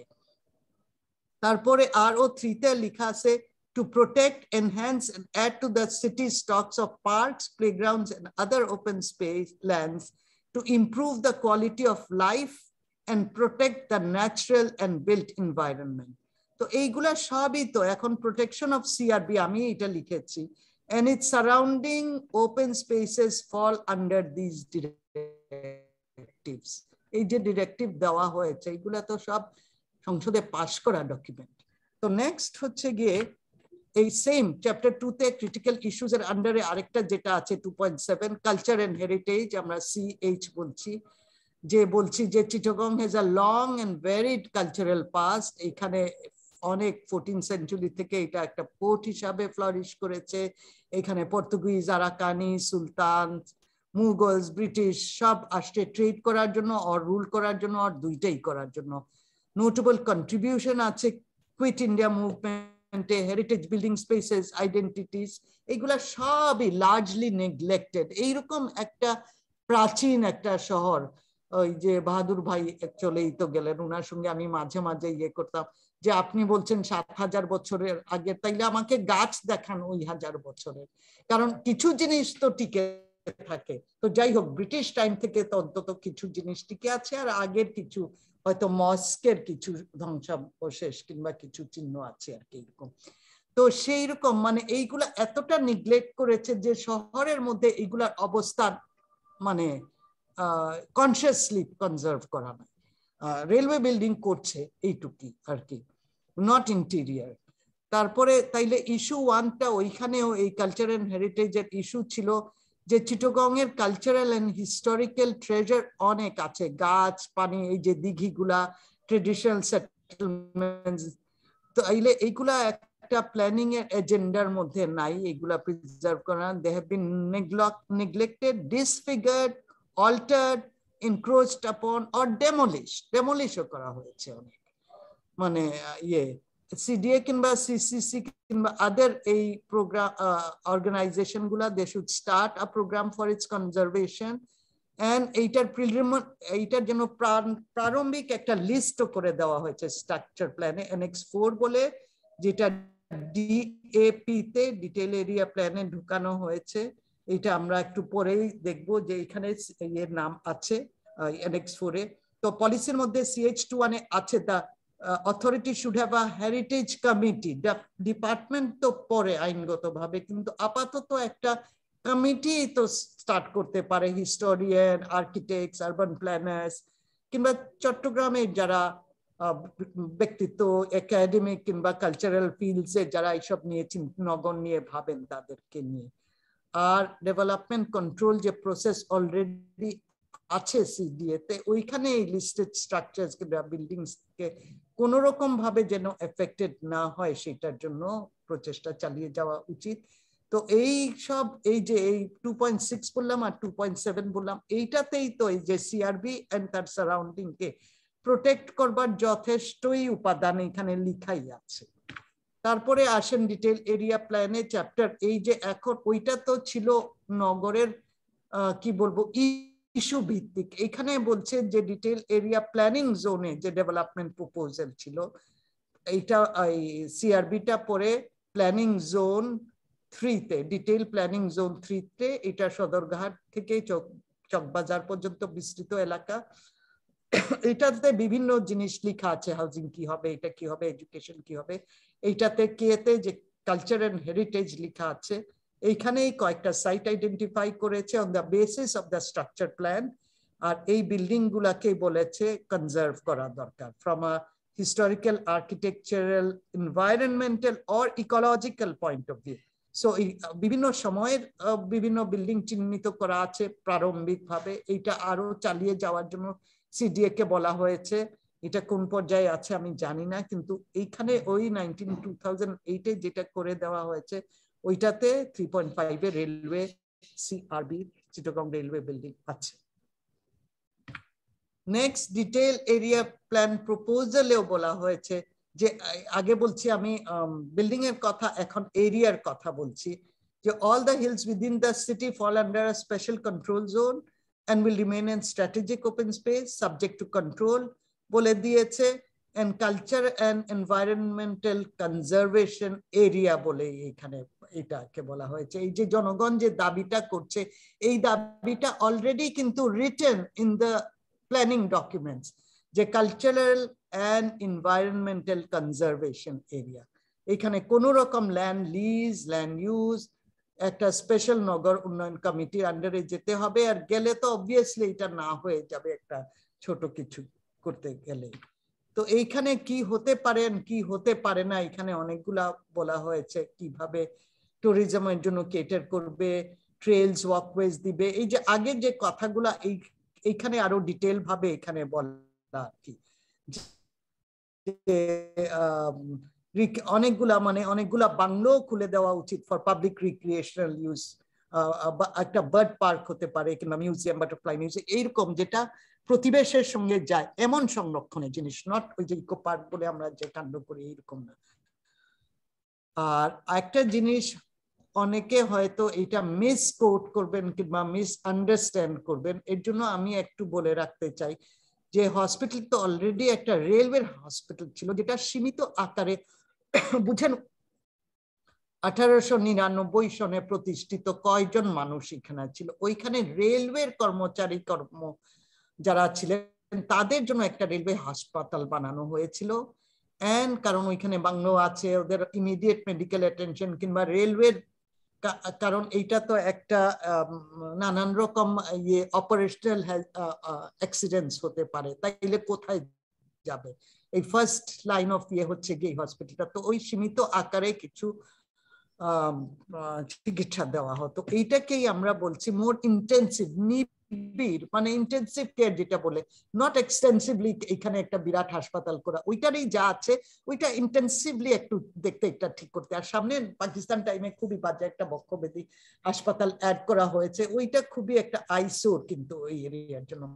তার পিছনে যেটা রেলওয়ে হাসপাতাল, যেটা টিনের ওই যে টিনের চাল দিয়ে স্লোপিং রূপের বিউটিফুল একটা প্রপোর্শনের হাসপাতাল কিন্তু আছে, ভেরি স্মল একটা ওইটাকে যদি এটা খুলে দেওয়া যেতে পারে অ্যাটলিস্ট, এই যে সামনের এটা হয়তো কিছু কিছু জায়গা ওয়াল দুই ওদিকে ভেঙে জাস্ট 3 টু ভিজুয়াল, এইরকম অনেক জিনিস তো করা যায় চিন্তা করলে। আর ওইটা যদি আমরা একটা এইটাকে প্রজেক্ট মনে করি আর কি করা, তো এইগুলো আর কি কিছু জিনিস বলা হয়েছে, স্লামস গুলা রিলোকেট করতে, এইটাকে পুরাপুরি একটা জনপরিসরের জায়গায় করে দিতে। এনভায়রনমেন্টাল প্রোটেকশন বলেও একটু লেখা হয়েছে, যে জায়গায় কি কি করা উচিত, যে হিল কাটিং হবে না, ট্রি রিমুভিং হবে না, শুড নট বি অ্যালাউড। এই CRB forest can be declared as controlled park for public use. এই যে আবার পেলাম যে এনভায়রনমেন্টেও বলেছে এটা একটা কন্ট্রোলড পার্ক। তারপরে এইগুলা মানে যেগুলা ওই এরিয়ার সঙ্গে ওই সিআরবির ল্যান্ডস্কেপ কিংবা বিউটির সঙ্গে যেগুলা সামঞ্জস্যপূর্ণ না, নট ইন হারমোনি, এদেরকে সরাতে। তারপরে টাইগার পাস এরিয়া থেকেও স্লামটা সরিয়ে রিলোকেট করতে। তাইলে এই যে আমি এত কথা বললাম এতক্ষণ, যে এইটার পরে আমি একদম সর্বশেষ বক্তব্যই হবে যে রাষ্ট্রীয় অর্থায়নে রাষ্ট্রীয় প্রতিষ্ঠান দ্বারা প্রস্তাবিত, গৃহীত এবং সংসদে পাশ করা চট্টগ্রামের পরিকল্পনা দলিল সমূহে সিআরবি এলাকায় 500 শয্যা হাসপাতাল, এটা পাবলিক হোক প্রাইভেট হোক ওই তর্কেই যাচ্ছি না, 100 আসনের মেডিকেল কলেজ, 50 আসনের নার্সিং সেন্টার প্রকল্প করার চিন্তা, প্রস্তাব বা নির্মাণ সম্পূর্ণভাবে অসঙ্গতিপূর্ণ। এই গেল আমাদের দলিল, যেগুলা আমাদের রাষ্ট্র করেছে, চট্টগ্রামে করেছে, চট্টগ্রামে বসে এটা অনেকগুলা স্টিয়ারিং কমিটি, অমুক কমিটি, ন্যাশনাল কমিটি সবকিছুর ভিতর দিয়ে গেছে, গিয়ে পাস হয়েছে, গিয়ে আইনে রূপান্তর করা হয়েছে, এগুলা গ্যাজেট আকারে বেরো হয়ে গেছে এগুলা। কিন্তু এই দলিলগুলা ছাড়াও রাষ্ট্রীয় অন্যান্য দলিলও আছে, বাংলাদেশ সংবিধান আছে, পরিবেশ আইন আছে, সেইগুলাতেও বিভিন্ন, আমি এগুলা আনলাম না কারণ অনেক বোরিং হয়ে গেছে, এখানে যারা আইনজীবী আসে, পরিবেশ কর্মী আছে, তারা এগুলা বের করতে পারবেন খুব সহজে, এগুলা আছে, এইগুলাতে তো আছে এই মানে এইখানে কেমন মানে হাসপাতাল যে হতে পারে না, মানে ওই সংবিধানের ওই সেকশন গুলা যদি আমরা মেনে চলি, এবং সরকার সই করেছে এমন অনেক আন্তর্জাতিক দলিল আছে, এসডিজি এই যে 2030 হতে পারে, ওয়ার্ল্ড আরবান ফোরামের 10 যেটা আবুধাবিতে হয়েছে, ওইখানেও আমরা সাইন করেছি যে আমরা হেরিটেজ অমুক সমুক এগুলা প্রিজার্ভ করবো। ইস্তানবুল ডিক্লারেশন যেটা ইউএন হ্যাবিটেট করেছে, এটার ইয়ারটা আমার খুব মনে নাই, 1993 মনে হয় কিংবা 91 এরকম। তো এইগুলা এছাড়াও অন্যান্য আমার মানে আরো ঘাটাঘাটি করলে পাওয়া যাবে অনেক দলিল আমরা সই করেছি, ইন্টারন্যাশনাল দলিল, যেখানে মানে সূত্র ধরে আমরা বলতে পারি যে এখানে এই হাসপাতালটা হতে পারে না। সো বাংলাদেশ রেলওয়ে কর্তৃক উক্ত প্রকল্প বাস্তবায়ন সমর্থনযোগ্য নয়, বরং সিআরবি ভবন রক্ষা সহ সম্পূর্ণ পরিসর উন্মুক্ত জন এলাকায় উন্নীত করাই চট্টগ্রামবাসীর দাবি। ধন্যবাদ। অনেক ধন্যবাদ। হ্যাঁ, সৈয়দা জেরিনা হোসেন, আমাদের প্রিয় জেরিনা আপা, খুবই একেবারে বিশদে এবং তথ্য সমৃদ্ধ এবং আইনি সুরক্ষা সম্বলিত একটা উপস্থাপনা আপনি আমাদের জন্য হাজির করেছেন। আমার মনে হয় না এরপরে আর কারো মনে কোনো দ্বিধা দ্বন্দ্ব বা কোনো প্রকার কোনো বিভ্রান্তির সুযোগ আছে আর কি। তো যাই হোক, আমরা এখন একটু মুক্ত আলোচনায় যেতে চাই, প্রশ্নোত্তর পর্বে যেতে চাই। আমাদের এখানে যারা যুক্ত হয়েছেন জুমে, আমি কয়েকজন মানুষকে দেখতে পাচ্ছি। এর মধ্যে আমাদের খোদ সিডিএরই একজন প্রধান কর্মকর্তা আছে, তাকেও আজকে আমরা একটা কাঠগড়ায় দাঁড় করাবো। এছাড়া আছেন কিছু স্থপতি আছেন, পরিবেশবিদ আছেন, ডক্টর মঞ্জুরুল কিবরিয়াকে আমি দেখতে পাচ্ছি, কানু কুমার দাস স্থপতি তিনি আছেন, মাহমুদ আলম চৌধুরী আছেন। আপনারা যদি এখন একটু আলোচনায় অংশগ্রহণ করেন, মুক্ত আলোচনায় প্রশ্ন থাকলে প্রশ্ন করবেন, বা নিজস্ব কোনো মন্তব্য যদি থাকে যুক্ত করতে চান যুক্ত করতে পারেন, এবং এই নিয়ে আমরা কিছু কথা বলি এবং সবশেষে যেন একটা সিদ্ধান্তে আমরা সবাই মিলে পৌঁছতে পারি, যেটাকে নিয়ে আমরা সামনে এগিয়ে যাব। তো যে কেউ তার মাইক্রোফোনটা অন করে কথা বলা শুরু করতে পারেন, যেহেতু খুব বেশি নিয়ে হাত তোলার দরকার নেই। হ্যাঁ, আমি সুযোগ দেব। হ্যাঁ, কে প্রথম? আচ্ছা, শাহিন তার মাইক্রোফোন অন করেছে, আমরা শাহিনের কাছ থেকে শুনি। শাহিনুল খান, সিডি এর প্রধান নকশাবিদ, নগর নকশাবিদ, এবং আজকের এই উপস্থাপনা সিডি এর সম্পর্কে অনেক কথা বলা হয়েছে। আমার মনে হয় সিডি এর পক্ষ থেকে আমাদের কিছু একটা ভাষ্য শোনা দরকার এই সুযোগে। শাহিন। আমি ভাবছিলাম যে আরো কিছু কথা শুনে, আর যারা অংশগ্রহণকারী ছিল সবার কথা শোনার পরে হয়তো কিছু কথা বলতে পারতাম। আমি তো আসলে, আমার তো কথা বলা নাই, আমার আসলে তো যেটা বললেন কাঠগড়ায় দাঁড় করাবো তো তোমাকে, এই যে আমার আমি কাঠগড়াতেই দাঁড়াতে চাচ্ছিলাম। তো যত প্রশ্ন আসবে তত বেশি আমার কথা বলার মানে একটা সুযোগ তৈরি হবে। তারপরেও আমি বলি যে মানে তুমি প্রারম্ভিক কিছু একটা বক্তব্য রাখার পর আমার নিজের কিছু জিজ্ঞাসা আছে তোমার কাছে, আমি সেটা করবো। যেটা মানে জেরিনাপা যে উপস্থাপনা দিলেন এবং যেখান থেকে নিলেন কথাগুলো, যেসব জায়গা থেকে নিয়ে, এইটার সঙ্গে জেরিনাপা স্বয়ং এবং আমি একদম জড়িত। এটা একদম, এটা আমাদেরই কথা, এটা আমাদেরই কাজ, আমাদেরই এটা তৈরি করা, আমাদেরই স্বপ্ন। এটাকে তো মানে এবং সেটা এই আমাদের এই স্বপ্নটা কি আইন দিয়ে পরিবেষ্টিত, আইন দিয়ে সুরক্ষিত, আইনের দ্বারা সুরক্ষিত একটা স্বপ্ন মানুষ ভেঙে দেওয়ার চিন্তাটা করে কোত্থেকে? চিন্তা করে এই কারণে যে আইন যেভাবে যা করতে বলে, প্রায় দেখা যায় যে আইনের ব্যত্যয় ঘটাটা আমাদের এখানে খুবই সাধারণ একটা প্র্যাকটিস। এই জন্য সবাই মনে করে যে এটা হতেই পারে, এটা করা যেতেই পারে। ওই জায়গাতে আমাদের দায়টা থাকে যে মানুষ যখন আইনকে অবজ্ঞা করে আইনের বাইরে বের হয়ে যখন কোনো কাজ করতে থাকে, তখন সেইটাকে ঠেকানোর ক্ষেত্রে সিডিএর একটা বড় ধরনের ব্যর্থতা আছে, এটা আমি বলবো আর কি। আমার গত 11 বছর ধরে এইটার সঙ্গে আমি কাজ করেছি, একটা বড় ধরনের ব্যর্থতাও আছে এবং সেই সঙ্গে আমাদের কিছু অক্ষমতাও আছে। সেটার মধ্যে পড়ে যে আসলে মানুষের আইনের প্রতি অশ্রদ্ধাটা দুইটা কারণ থাকে। একটা থাকে যে অশ্রদ্ধা বলবো না, একটা অজ্ঞতা থাকে। মানুষ অজ্ঞতার কারণে কিছু বেআইনি কাজ করে, কিন্তু এইটা এত ব্যাপক না। ব্যাপক হচ্ছে যে আইনের বাইরে কাজ করবার একটা দুরভিসন্ধি কাজ করে সবসময়। এই কারণেই এই সমস্যাগুলোর মুখোমুখি হই। যখন একজন মানুষ আইনের বাইরে কাজ করবার জন্য মনস্থ করে, তখন সে কিছু আয়োজন করে। আয়োজনের মধ্যে একটা থাকে যে কিছু রাজনৈতিক সহায়তা, রাজনৈতিক সমর্থন নিজের পক্ষে কোনো না কোনো ভাবে নিয়ে আসে, এবং এই চাপটা আমাদের উপরে খুবই ব্যাপকভাবে পড়ে। এই চাপটা আমরা অনেক সময় মানে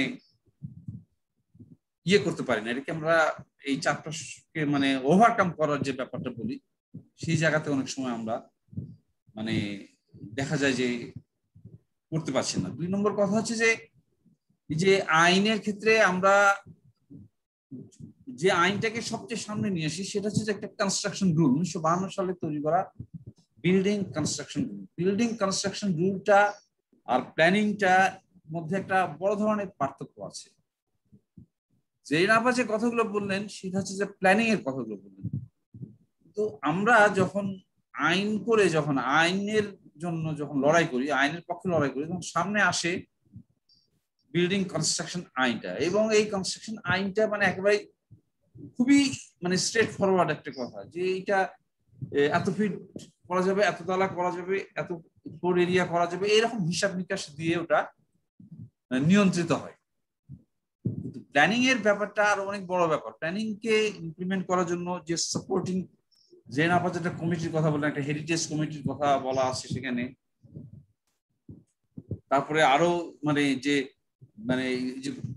প্রাকৃতিক বিষয়গুলোকে বা আমাদের যে প্রেস্টিজ বা আমাদের সিভিক যে রাইটগুলো, সিভিক রাইট গুলোকে প্রোটেক্ট করার জন্য আমাদের আর যে মেকানিজম, যেটা সেই মেকানিজম গুলোর জায়গাতে আমাদের একটা বড় ধরনের দুর্বলতা আছে, এটা হয় নাই।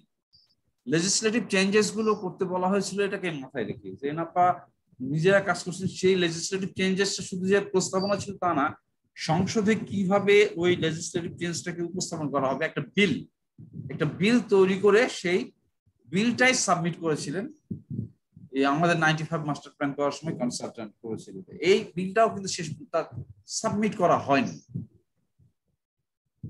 এই সমস্ত কারণে হলো কি, দেখা যাচ্ছে যে আমাদের প্রোটেকশনের যে মেকানিজমটা, মানে যখন কেউ প্ল্যানিং এর বাইরে কাজ করে তখন ওটার যে নিয়ন্ত্রণ করার যে একটা ব্যবস্থা, সেটা আমরা করতে পারি না। কারণ ওই জায়গাগুলো যে লেজিসলেটিভ চেঞ্জেস বলেন বা বিভিন্ন কমিটি যারা সত্যিকার অর্থে প্ল্যানিং এর কাজগুলো করবে, এই কোনোটাই আমাদের এটা মানে তৈরি হয়নি বলে আমরা এগোতে পারিনি। আর সর্বশেষ যেটা বারবার যেটা আমার কথা আর কি কাট করে, যে এই জায়গাতে আমি যখন মানে আমি লড়াই করতে গিয়ে মানে আমি ব্যর্থ হয়েছি।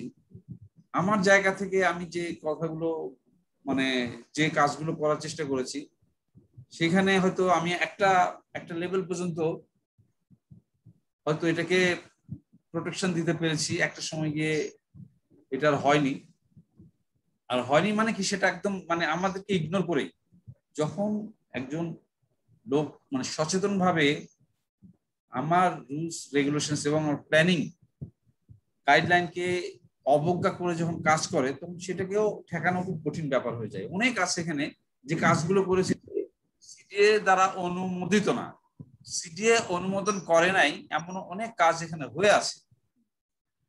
আচ্ছা, যে কাজ হ্যাঁ, আমাদের এখানে একজন অংশগ্রহণ করেছেন মাহমুদ আলম চৌধুরী, উনি একটু হাত তুলেছেন, বোধহয় কোনো একটা প্রশ্ন আছে। প্রশ্নটা যদি শাহিনের প্রতি থাকে তাহলে আপনি এখন করতে পারেন, তার কোনো বক্তব্য নেই বা তার কাছে যদি কোনো জিজ্ঞাসা থাকে। না আলম ভাই, আমি জাস্ট হাত তুলে আপনার দৃষ্টি আকর্ষণ করে রাখলাম যে আমি তারপর শাহিন ভাইয়ের পর বলতে চাই। আচ্ছা, ঠিক আছে। আচ্ছা, হ্যাঁ, ঠিক আছে। তাহলে এই সুযোগে শাহিনকে আমি আমার জিজ্ঞাসাটা সেরে রাখি, যে এই আন্দোলন চলাকালীনই কিন্তু সিডিএ চেয়ারম্যানই একটা বক্তব্য দিয়েছেন, সেটা আমি পত্রিকায় পড়েছি বিভিন্ন জায়গায়, যে তিনি বলেছেন যে এটার জন্য ছাড়পত্র নেওয়ার জন্য তো আমাদের কাছে আবেদন করতেই হবে, আবেদন এখনো করা হয়নি, যখন করা হবে এটার ছাড়পত্র আমরা দেব না, পরিষ্কার করে উনি বলেছেন। হ্যাঁ, এটা কি শুধু মুখের কথার কথা না, এটা সত্যি সত্যি সমস্ত চাপ উপেক্ষা অগ্রাহ্য করেও আপনারা সেটাকে রক্ষা করতে পারবেন? আমি আপনাকে এইখানে বলে রাখি, এই যে ছাড়পত্র দেব না, এই কথাটা চেয়ারম্যানের যতটা ক্ষমতা আছে তার চাইতে বেশি ক্ষমতা আছে আমার। আমি বলছি দেব না, এটা চেয়ারম্যান পর্যন্ত যাবেই না, এটা আমার হাতে। আচ্ছা, তাহলে তো আমাদের আর কোনো চিন্তার কোনো কারণই নেই আসলে। হ্যাঁ হ্যাঁ সেই আর কি। হ্যাঁ অনেক অনেক ধন্যবাদ শাহিন। আমি ওই মাহমুদ আলম চৌধুরী এখানে আছেন, তারাই আসলে যে সিআরবি রক্ষা আন্দোলন নামে যে ফেসবুক গ্রুপটা শুরু হয়েছে এবং এটার ভিতর দিয়ে আন্দোলনটা দানা বাঁধতে বাঁধতে এখন প্রায় দাবানলের মতো ছড়িয়ে পড়েছে আর কি। সর্বস্তরে মানুষ সংগঠিত হয়েছেন, ঐক্যবদ্ধ হয়েছেন এটা রক্ষা করার কাজে। তিনি কিছু বলতে চাইছেন, তার কাছ থেকে শুনি। মাহমুদ আলম। জি, থ্যাংক ইউ আলম ভাই। প্রথমে জেরিনা আপাকে অসংখ্য ধন্যবাদ। মানে চমৎকার কিছু তথ্য, যেগুলো ধরেন আমরা নর্মালি তো আসলে, আমাকে শুনতে পাচ্ছেন আলম ভাই? হ্যাঁ শুনতে পাচ্ছি। যেটা হয় ধরেন কোন একটা বিপদে না পড়লে বা কোন একটা সমস্যায় না পড়লে তো আসলে এত ডিটেইল কেউ জানতে চায় না বা জানা হয়ে ওঠে না এরকম বিষয়গুলো। সেইটা যেমন জানলাম, এবং আমার না যখন আমি পড়ছিলাম, উনি যে স্লাইড গুলো শেয়ার করছিলেন, উনি বলছিলেন, আমার খুব ইচ্ছা করছিল যে এই লাইভ প্রোগ্রামটা, এই যে যারা চুক্তি করলেন, চুক্তির দুইটা পক্ষ, সেই দুই পক্ষের মানুষদেরকে যদি একটু দেখানো যেত, একটু শোনানো যেত যে ভাই দেখো, মানে এই যে জিনিসটা স্বতঃসিদ্ধ করা আছে আইনের মাধ্যমে, বিভিন্ন অ্যাক্টের মাধ্যমে, সেইটাকে কিভাবে তোমরা মানে আমি জানি না মানে কিভাবে সম্ভব হয়। আর এখন ইউনাইটেড তো ব্যবসা করবে, সে তো ব্যবসার জন্য মরিয়া, কিন্তু এই যে মানে আমরা আজকেই পত্রিকায় পড়লাম যে দরপত্রে কিন্তু সিআরবির কথা বলা নেই। সিআরবির কথা বলা নেই, রেলওয়ের জায়গায় বলা আছে। এখন যে রেলওয়ের কর্তা ব্যক্তি এই জায়গাটিকে চুজ করে ইউনাইটেড হাতে তুলে দিতে মানে চাইছেন, তিনি কিভাবে এরকম একটা প্রতিষ্ঠানের, এইরকম একটা হেরিটেজ সমৃদ্ধ একটা জায়গায়, একটা উচ্চপদস্থ জায়গায় বসে, এবং তিনিও নিশ্চয়ই জানেন এগুলো, না মানে না জানার তো কোনো কারণ নেই। হ্যাঁ, তো সেই জায়গা থেকে উনি যে বা এই যে পক্ষগুলো কাজ করছেন, এটা খুবই খুবই আমাদের জন্য দুঃখজনক। সেইটা একটা। আরেকটা যেটা আলম ভাই বলছিলেন, যে আমরা আসলে যখন এই সাইনবোর্ডটা লাগানো হলো এবং তার ইয়ে হয়ে গেছে, তোমার শব্দ বন্ধ হয়ে গেছে সৈকত। হ্যালো, শুনতে পাচ্ছেন? হ্যাঁ হ্যাঁ এখন শোনা যাচ্ছে আবার। হ্যাঁ মাঝখানে বন্ধ হয়ে গেছিল। তো হ্যাঁ, যখন সাইনবোর্ডে লাগানো হলো বা মানে আমরা অনেকেই এটা সম্পর্কে জানলাম এবং আসলে আমরা বুঝতে পারলাম যে এরকম একটা কিছু হতে যাচ্ছে, যদি হয় তাহলে কি হতে পারে, লাইক এগুলো সবই জেরিন আপা বলছেন এবং আমরা সবাই জানি এখানে যারা উপস্থিত আছি। তো আমি যেটা বলতে চাই যে দেখেন, সাধারণ মানুষ কিন্তু এই যে ড্যাপের কথা বলছে বা এই যে যত ডিটেল, এই যে আপনার যত কিছু জেরিন আপা বললেন, কিচ্ছু জানে না। আমরা যখন একটা গ্রুপ খুললাম এবং গ্রুপে যখন আমরা বললাম যে এই একটা পরিস্থিতি, দেখেন উইদিন 5-6 ডেজ মানে 35,000, এখন প্রায় 35,000 সদস্য যোগ দিয়েছেন। তাদের আমি বলবো না যে 1% আসলে এই বিষয় সম্পর্কে জানেন, কিন্তু তাহলে কেন তারা যোগ দিয়েছে, কেন, মানে তাদের জ্বালা বা তাদের ব্যথার জায়গাটা কোথায়, যে এইভাবে দলে দলে লোক এইরকম একটা গ্রুপে যোগ দিয়ে তাদের সংহতি জানাচ্ছেন, তারা বলছেন, তারা নানান ভাবে তাদের মনের কথা বলছেন, তারা কেন, মানে এখন এই নগর পরিকল্পনা কোনো কিছু না জেনেও কিন্তু তিনি এইখানে সমবেত হচ্ছেন কেন? কারণ এই একটাই জায়গা আছে, জেরিন আপা যেখানে বলছিলেন যে ওইখানে ফরেস্ট লেকের কথা বলা যায়, ফরেস্ট লেক তো নাই এখন আর, এটা তো ওপেন স্পেস না। সেখানে 250 টাকা, 300 টাকা, 500 টাকা দিয়ে ঢুকতে হয়। আমাকে আমার বাচ্চাকে নিয়ে যদি একদিন ফরেস্ট লেকে যেতে হয়, আমার 2000 টাকার বাজেট রাখতে হয়। এখন আমি 2000 টাকার বাজেট রাখা আর একজন যে কেউ মানে যার একটু মুক্ত বাতাস দরকার, সে তো আর তাহলে ফরেস্ট লেকে যেতে পারবে না। এখন যখন এই সিআরবিতে এরকম একটা জিনিস হয়ে যাবে, ডেফিনেটলি এটা কন্ট্রোল হবে, ডেফিনেটলি এটা কন্ট্রোলের আওতায় চলে যাবে। এইখানে আর যতই বলুক ওপেন স্পেসটা থাকবে না। ফলে লোকজন এটা বুঝতে পারে, হ্যাঁ, বা সাধারণ মানুষ এটা বুঝতে পারে যে তাদের উপরে কি নেমে আসতে যাচ্ছে। সেই জন্য সবাই এখানে যোগ দিয়েছেন এবং সবাই এইটার পক্ষে আছেন। আমি যেটা বলতে চাই, এটা খুবই আলম ভাই বিস্তারকে খুবই মানে অসংখ্য ধন্যবাদ। এরকম একটা জিনিস এবং এত ডিটেইল একটা জিনিস আমরা জানলাম, এবং আমরা আশা করি এই প্রোগ্রামটা লাইভ করা হয়েছে এবং সেটি বিভিন্ন জায়গায় ছড়িয়ে দেওয়া হোক। এই যে আপার যে বিষয়গুলো, সেগুলো জানার ব্যবস্থা করা হোক, লোকে আরো জানুক। হ্যাঁ, আমরা এখানে হয়তো 11 জন 12 জন যুক্ত আছি, ফেসবুকে হয়তো আরো 50 জন যুক্ত আছি, কিন্তু আমরা চাই এটা আরো অনেক অনেক মানুষ জানুক, জানার মধ্যে দিয়ে তার যে প্রতিবাদের জায়গাটা সেটা আরো সুসংহত হোক। Thank you. অনেক ধন্যবাদ শাহিন ভাইকেও ধন্যবাদ, শাহিন ভাইকেও ধন্যবাদ যে শাহিন ভাই একদম ব্যর্থ কণ্ঠে বলেছেন যে উনি ওনার জায়গাটা পরিষ্কার করেছেন। Thank you. আচ্ছা, তুমি যেটা বললে যেটা ছড়িয়ে দেওয়া, এইটা কিন্তু রেকর্ড হচ্ছে আজকে রাতেই। আমি এটা একটা ইউটিউব একটু কারেকশন, আপনার কথাটা একটু কারেকশন করতে হবে মাহমুদ আলম সাহেব। ব্যর্থ কণ্ঠে বলি নাই, ব্যর্থহীন কণ্ঠে। ব্যর্থহীন কণ্ঠে, সরি ব্যর্থহীন। Sorry apologise. আচ্ছা, তো এইটার ভিডিও লিংকটা আমি দিয়ে দেবো তোমাদেরকে আজকে। হ্যাঁ, তোমরা যেখানে যতটা পারো এটা ছড়িয়ে দেওয়ার চেষ্টা করো, বিশেষ করে যারা এটার সঙ্গে যুক্ত, যারা কলকাঠি আছেন সেই মানুষগুলোর কাছে যদি তোমরা এটা পৌঁছতে পারো। কারণ জেরিনা আপা যে কথাগুলো বলেছেন, যেই দলিলগুলো দেখিয়েছেন, ধারাগুলো, এটা একটু ঠান্ডা মাথায় পড়লেই আর কি এখানে নিয়ে আর কোনো রকম করে সুযোগ নেই আসলে। আমাদের প্রাক্তন মেয়রও দেখলাম খুব বড় গলায় বলছেন, হ্যাঁ, এমনকি রেলমন্ত্রী দেখলাম খুব বড় গলায় বলছে। আমার মনে হয় তারা একটা অজ্ঞানতা জায়গা থেকে বলছেন এটা। হ্যাঁ, তাদের অজ্ঞানতা। রেলমন্ত্রী সরাসরি আমাদেরকে বলছে যে আমাদের কোনো কাজ নাই। সেটা আমি দেখেছি আর কি। হ্যাঁ, যারা এটা করছেন তারা বেকার, কর্মহীন, তাদের কোনো কাজ নাই। তো আমার মনে হয় সেই সব জায়গাতেও পাঠানোর দরকার আছে। সেই যে উদ্যোগ নিয়ে পাঠাতে পারো, আমার মনে হয় এটা খুব কাজে দেবে।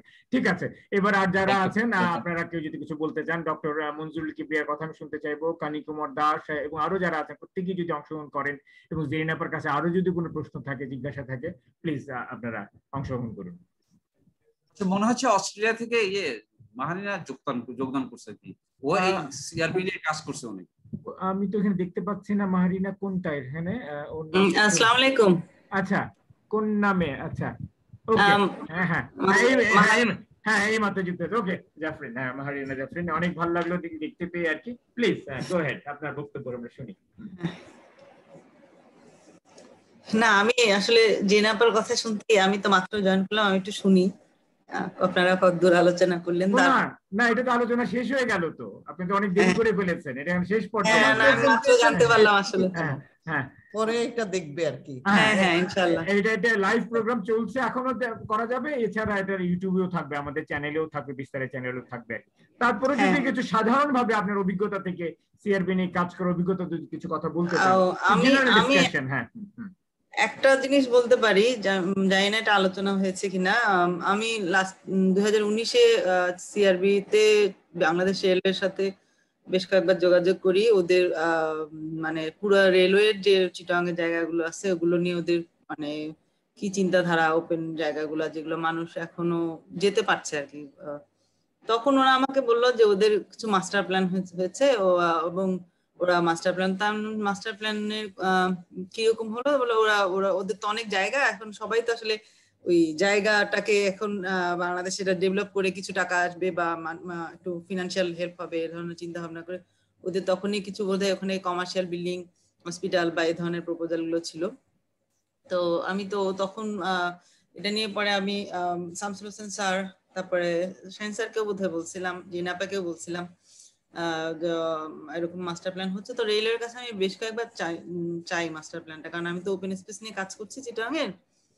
তো কারণ ওরা আসলে কতটুকু এটা ব্যাপারে কনসার্ন, কতটুকু রাখার ব্যাপারে বা কতটুকু কি ধরনের প্রোগ্রাম করছে, এটা আমারও রিসার্চের জন্য লাগবে যে আসলে কি ওরা এই জায়গাগুলো রাখতেছে কিনা বা অন্য কোনো কাজে ইউজ করতেছে কিনা। তো আসলে দুর্ভাগ্যবশত ওরা আমার সাথে মাস্টার প্ল্যানটা শেয়ার করেনি।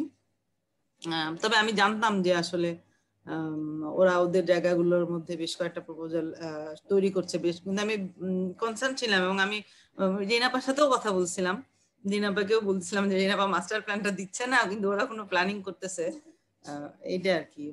আমি এখানে একটু বলতে চাই যে রেলওয়ের মাস্টার প্ল্যান বলে কি ওদের মানে যেগুলো আমি বলি পোর্ট, রেলওয়ে আর আর্মি, এই তিনটা নিয়েই তো চট্টগ্রাম মানে মূল চট্টগ্রাম। তাহলে তো রেলওয়ের জায়গা যতটা 2000 কত স্কোয়ার ফিট আমি কোট করতে পারবো পরে দেখে, আমি আজকের জন্য এটা তৈরি করে নাই। তো এইটার একটা আমি এইটা সবাইকে বলতে চাই যে ওদের অপারেশন ল্যান্ড কিছু আছে অবভিয়াসলি 600 কত একর, তো ওইটা তো ওদের স্টেশন, মার্শালিং ইয়ার্ড, এইটা সেটা ওদের ওয়ার্কশপ, এইটার উপরে কারো হাত দেওয়ার কিছু নাই নগরের মানে একটা প্ল্যানিং অথরিটি, কারণ ওইটা ওরা জানে ওদের কোনটা লাগবে না।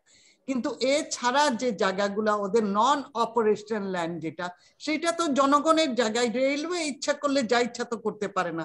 এটা আমাদের এই ইয়েটা অনেক লম্বা হয়ে গেছে বলে আমি আরো এটা অ্যাড করলাম না, আরো অনেক এটা যে না পাই, এটা আমি বলছিলাম যে আপনাদের তো আসলে সেইটাই সিটি কর্পোরেশন সবাই তো মিলে একটা এক্স্যাক্টলি এইটা প্ল্যানিং অথরিটি রেলওয়ের মাস্টার প্ল্যানের জন্য সেইটা রেলওয়ের মাস্টার প্ল্যানের জন্য রেলওয়ের মহাপরিচালক থেকে শুরু করে এখানে নিচে একজন আছেন যে প্ল্যানার, সে কিন্তু রেলওয়েতে চাকরি করে, সে প্ল্যানার।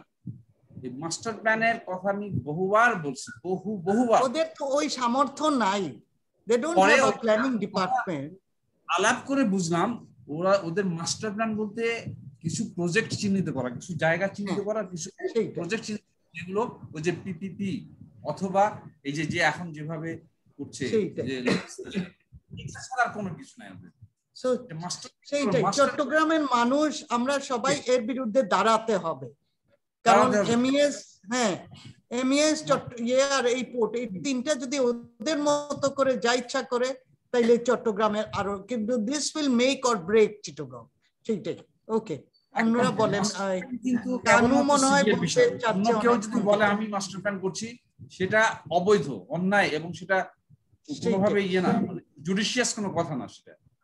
ঠিক আছে, আমার মনে হয় স্থপতি কানু কুমার দাস কিছু বলতে চাইছেন বোধহয়, না? আপনার মাইক্রোফোনটা অন হয়েছিল দেখলাম।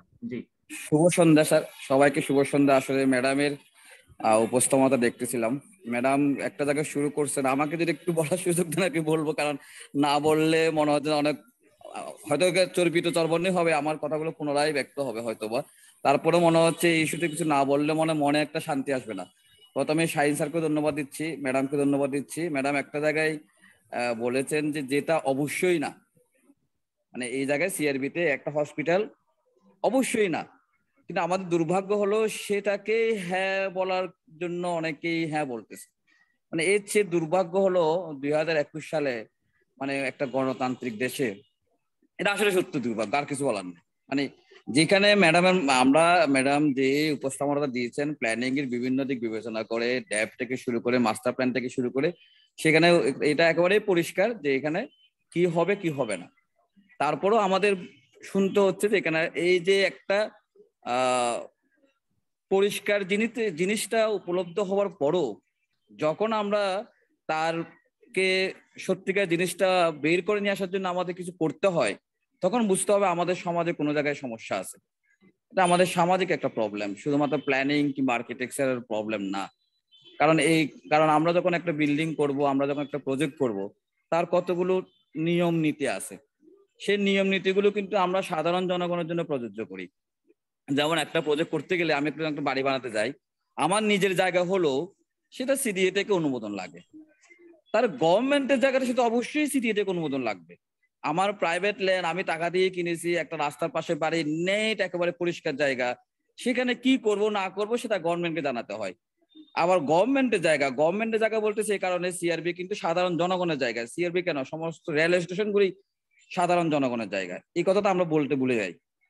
প্রত্যেকটা রেল স্টেশন কিন্তু সাধারণ জনগণের, রেলওয়ে একটা অথরিটি। এবং আমরা যদি একটু বাইরের দেশে যাই, এমনকি পার্শ্ববর্তী দেশে যাই, ওরা ওদের রেল স্টেশন গুলোকে one kind of urban hub, মানে রেল স্টেশনটার মধ্যে শুধুমাত্র ট্রেনে যাওয়ার জন্য ওরা ব্যবহার করে না, প্রত্যেকটা রেল স্টেশনের ড্রিঙ্কিং ওয়াটার আছে। একবার একটা ইকুইটি ব্যাপার, যে মানুষটা বোতলে পানি কিনতে পারবে না কিংবা যে মানুষটার পয়সা দিয়ে পানি কেনার সামর্থ্য নাই, সে রেল স্টেশনে গেলে কিন্তু পরিষ্কার পানি পাবে। রেল কিন্তু পরিষ্কার পানিটা ওদের দিচ্ছে বিনা পয়সায়। এটা কিন্তু একটা আরবান ফ্যাসিলিটি বলা যায়, আরবান বেসিক সার্ভিস ফ্যাসিলিটি বলা যায়। ট্রেন শুরু চালাচ্ছে না ওরা।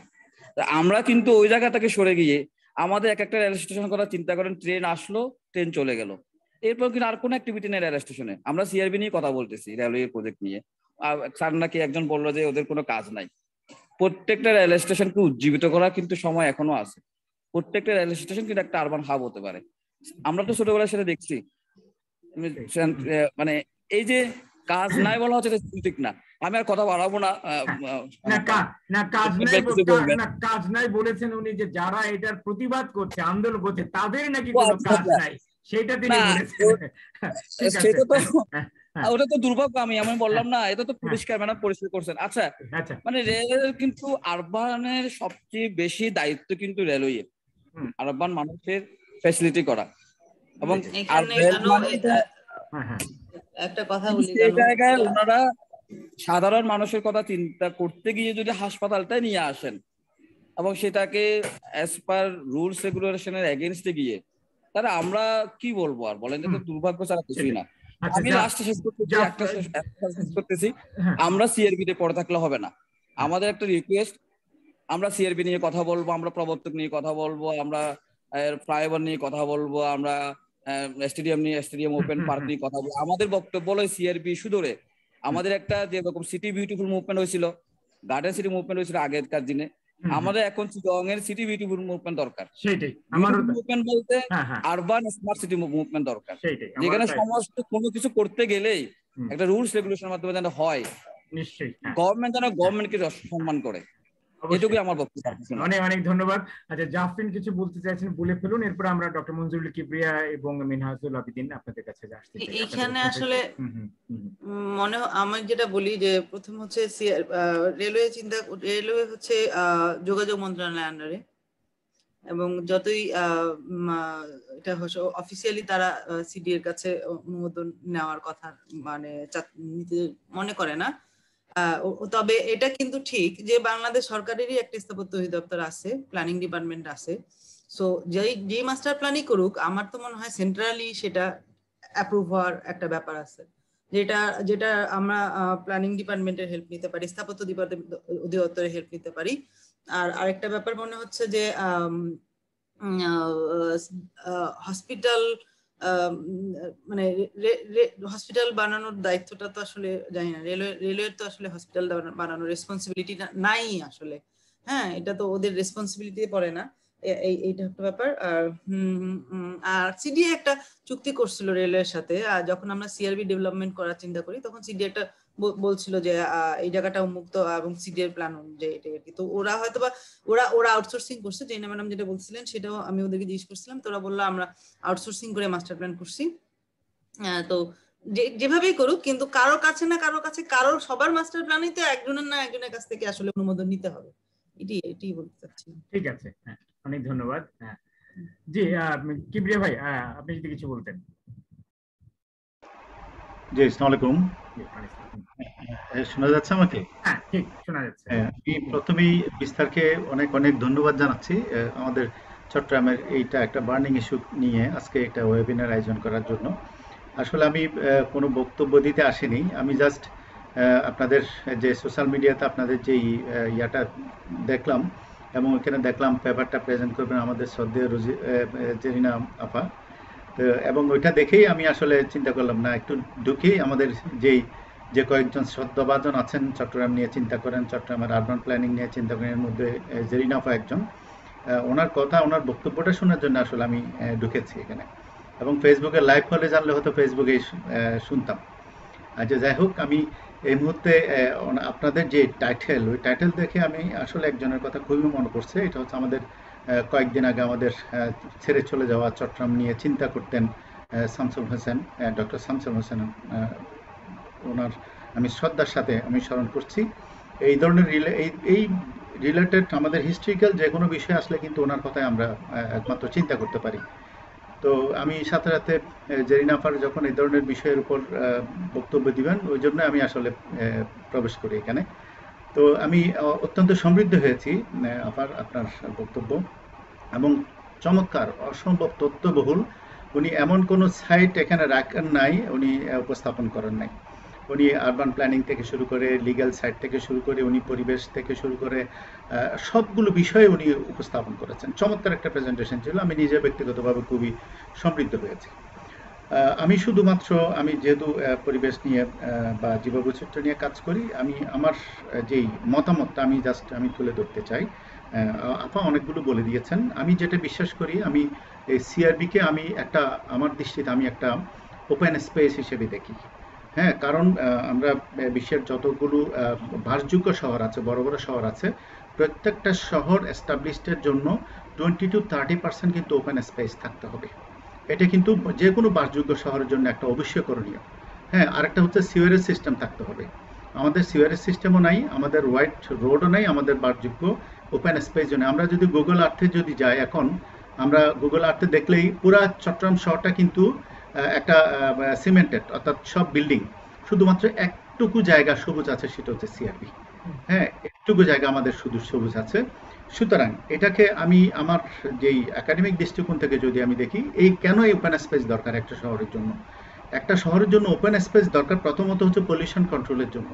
আমাদের যেভাবে এয়ার পলিউশন হচ্ছে, যেভাবে সাউন্ড পলিউশন হচ্ছে, এই সাউন্ড পলিউশন এবং এয়ার পলিউশন কন্ট্রোলের জন্য কিন্তু এরকম একটা ওপেন স্পেস অবশ্যই প্রয়োজন। এই ওপেন স্পেস না থাকলে আমাদের পলিউশন, এয়ার পলিউশন বেড়ে যাবে এবং সাউন্ড পলিউশন বেড়ে যাবে। এটা হচ্ছে পলিউশন কন্ট্রোলের দিক দিয়ে অত্যন্ত গুরুত্বপূর্ণ একটা জায়গা হচ্ছে সিআরবি। এরপরে যেটা আমি আমার দেশে, এটা হচ্ছে ইকোসিস্টেম সার্ভিস। আমরা চট্টগ্রাম শহরে আমরা যারা বসবাস করি, এই রকম যদি সবুজ জায়গা না থাকে তাহলে কিন্তু এই শহরের টেম্পারেচার অনেক বেশি বেড়ে যাবে। এই টেম্পারেচার কন্ট্রোলের জন্য এরকম একটা ওপেন স্পেস প্রত্যেকটা শহরে কিন্তু বাধ্যতামূলক। এখানে শহর টোটাল প্ল্যানিংয়ের মধ্যেই থাকে একটা কোন কোন ওপেন স্পেস থাকবে।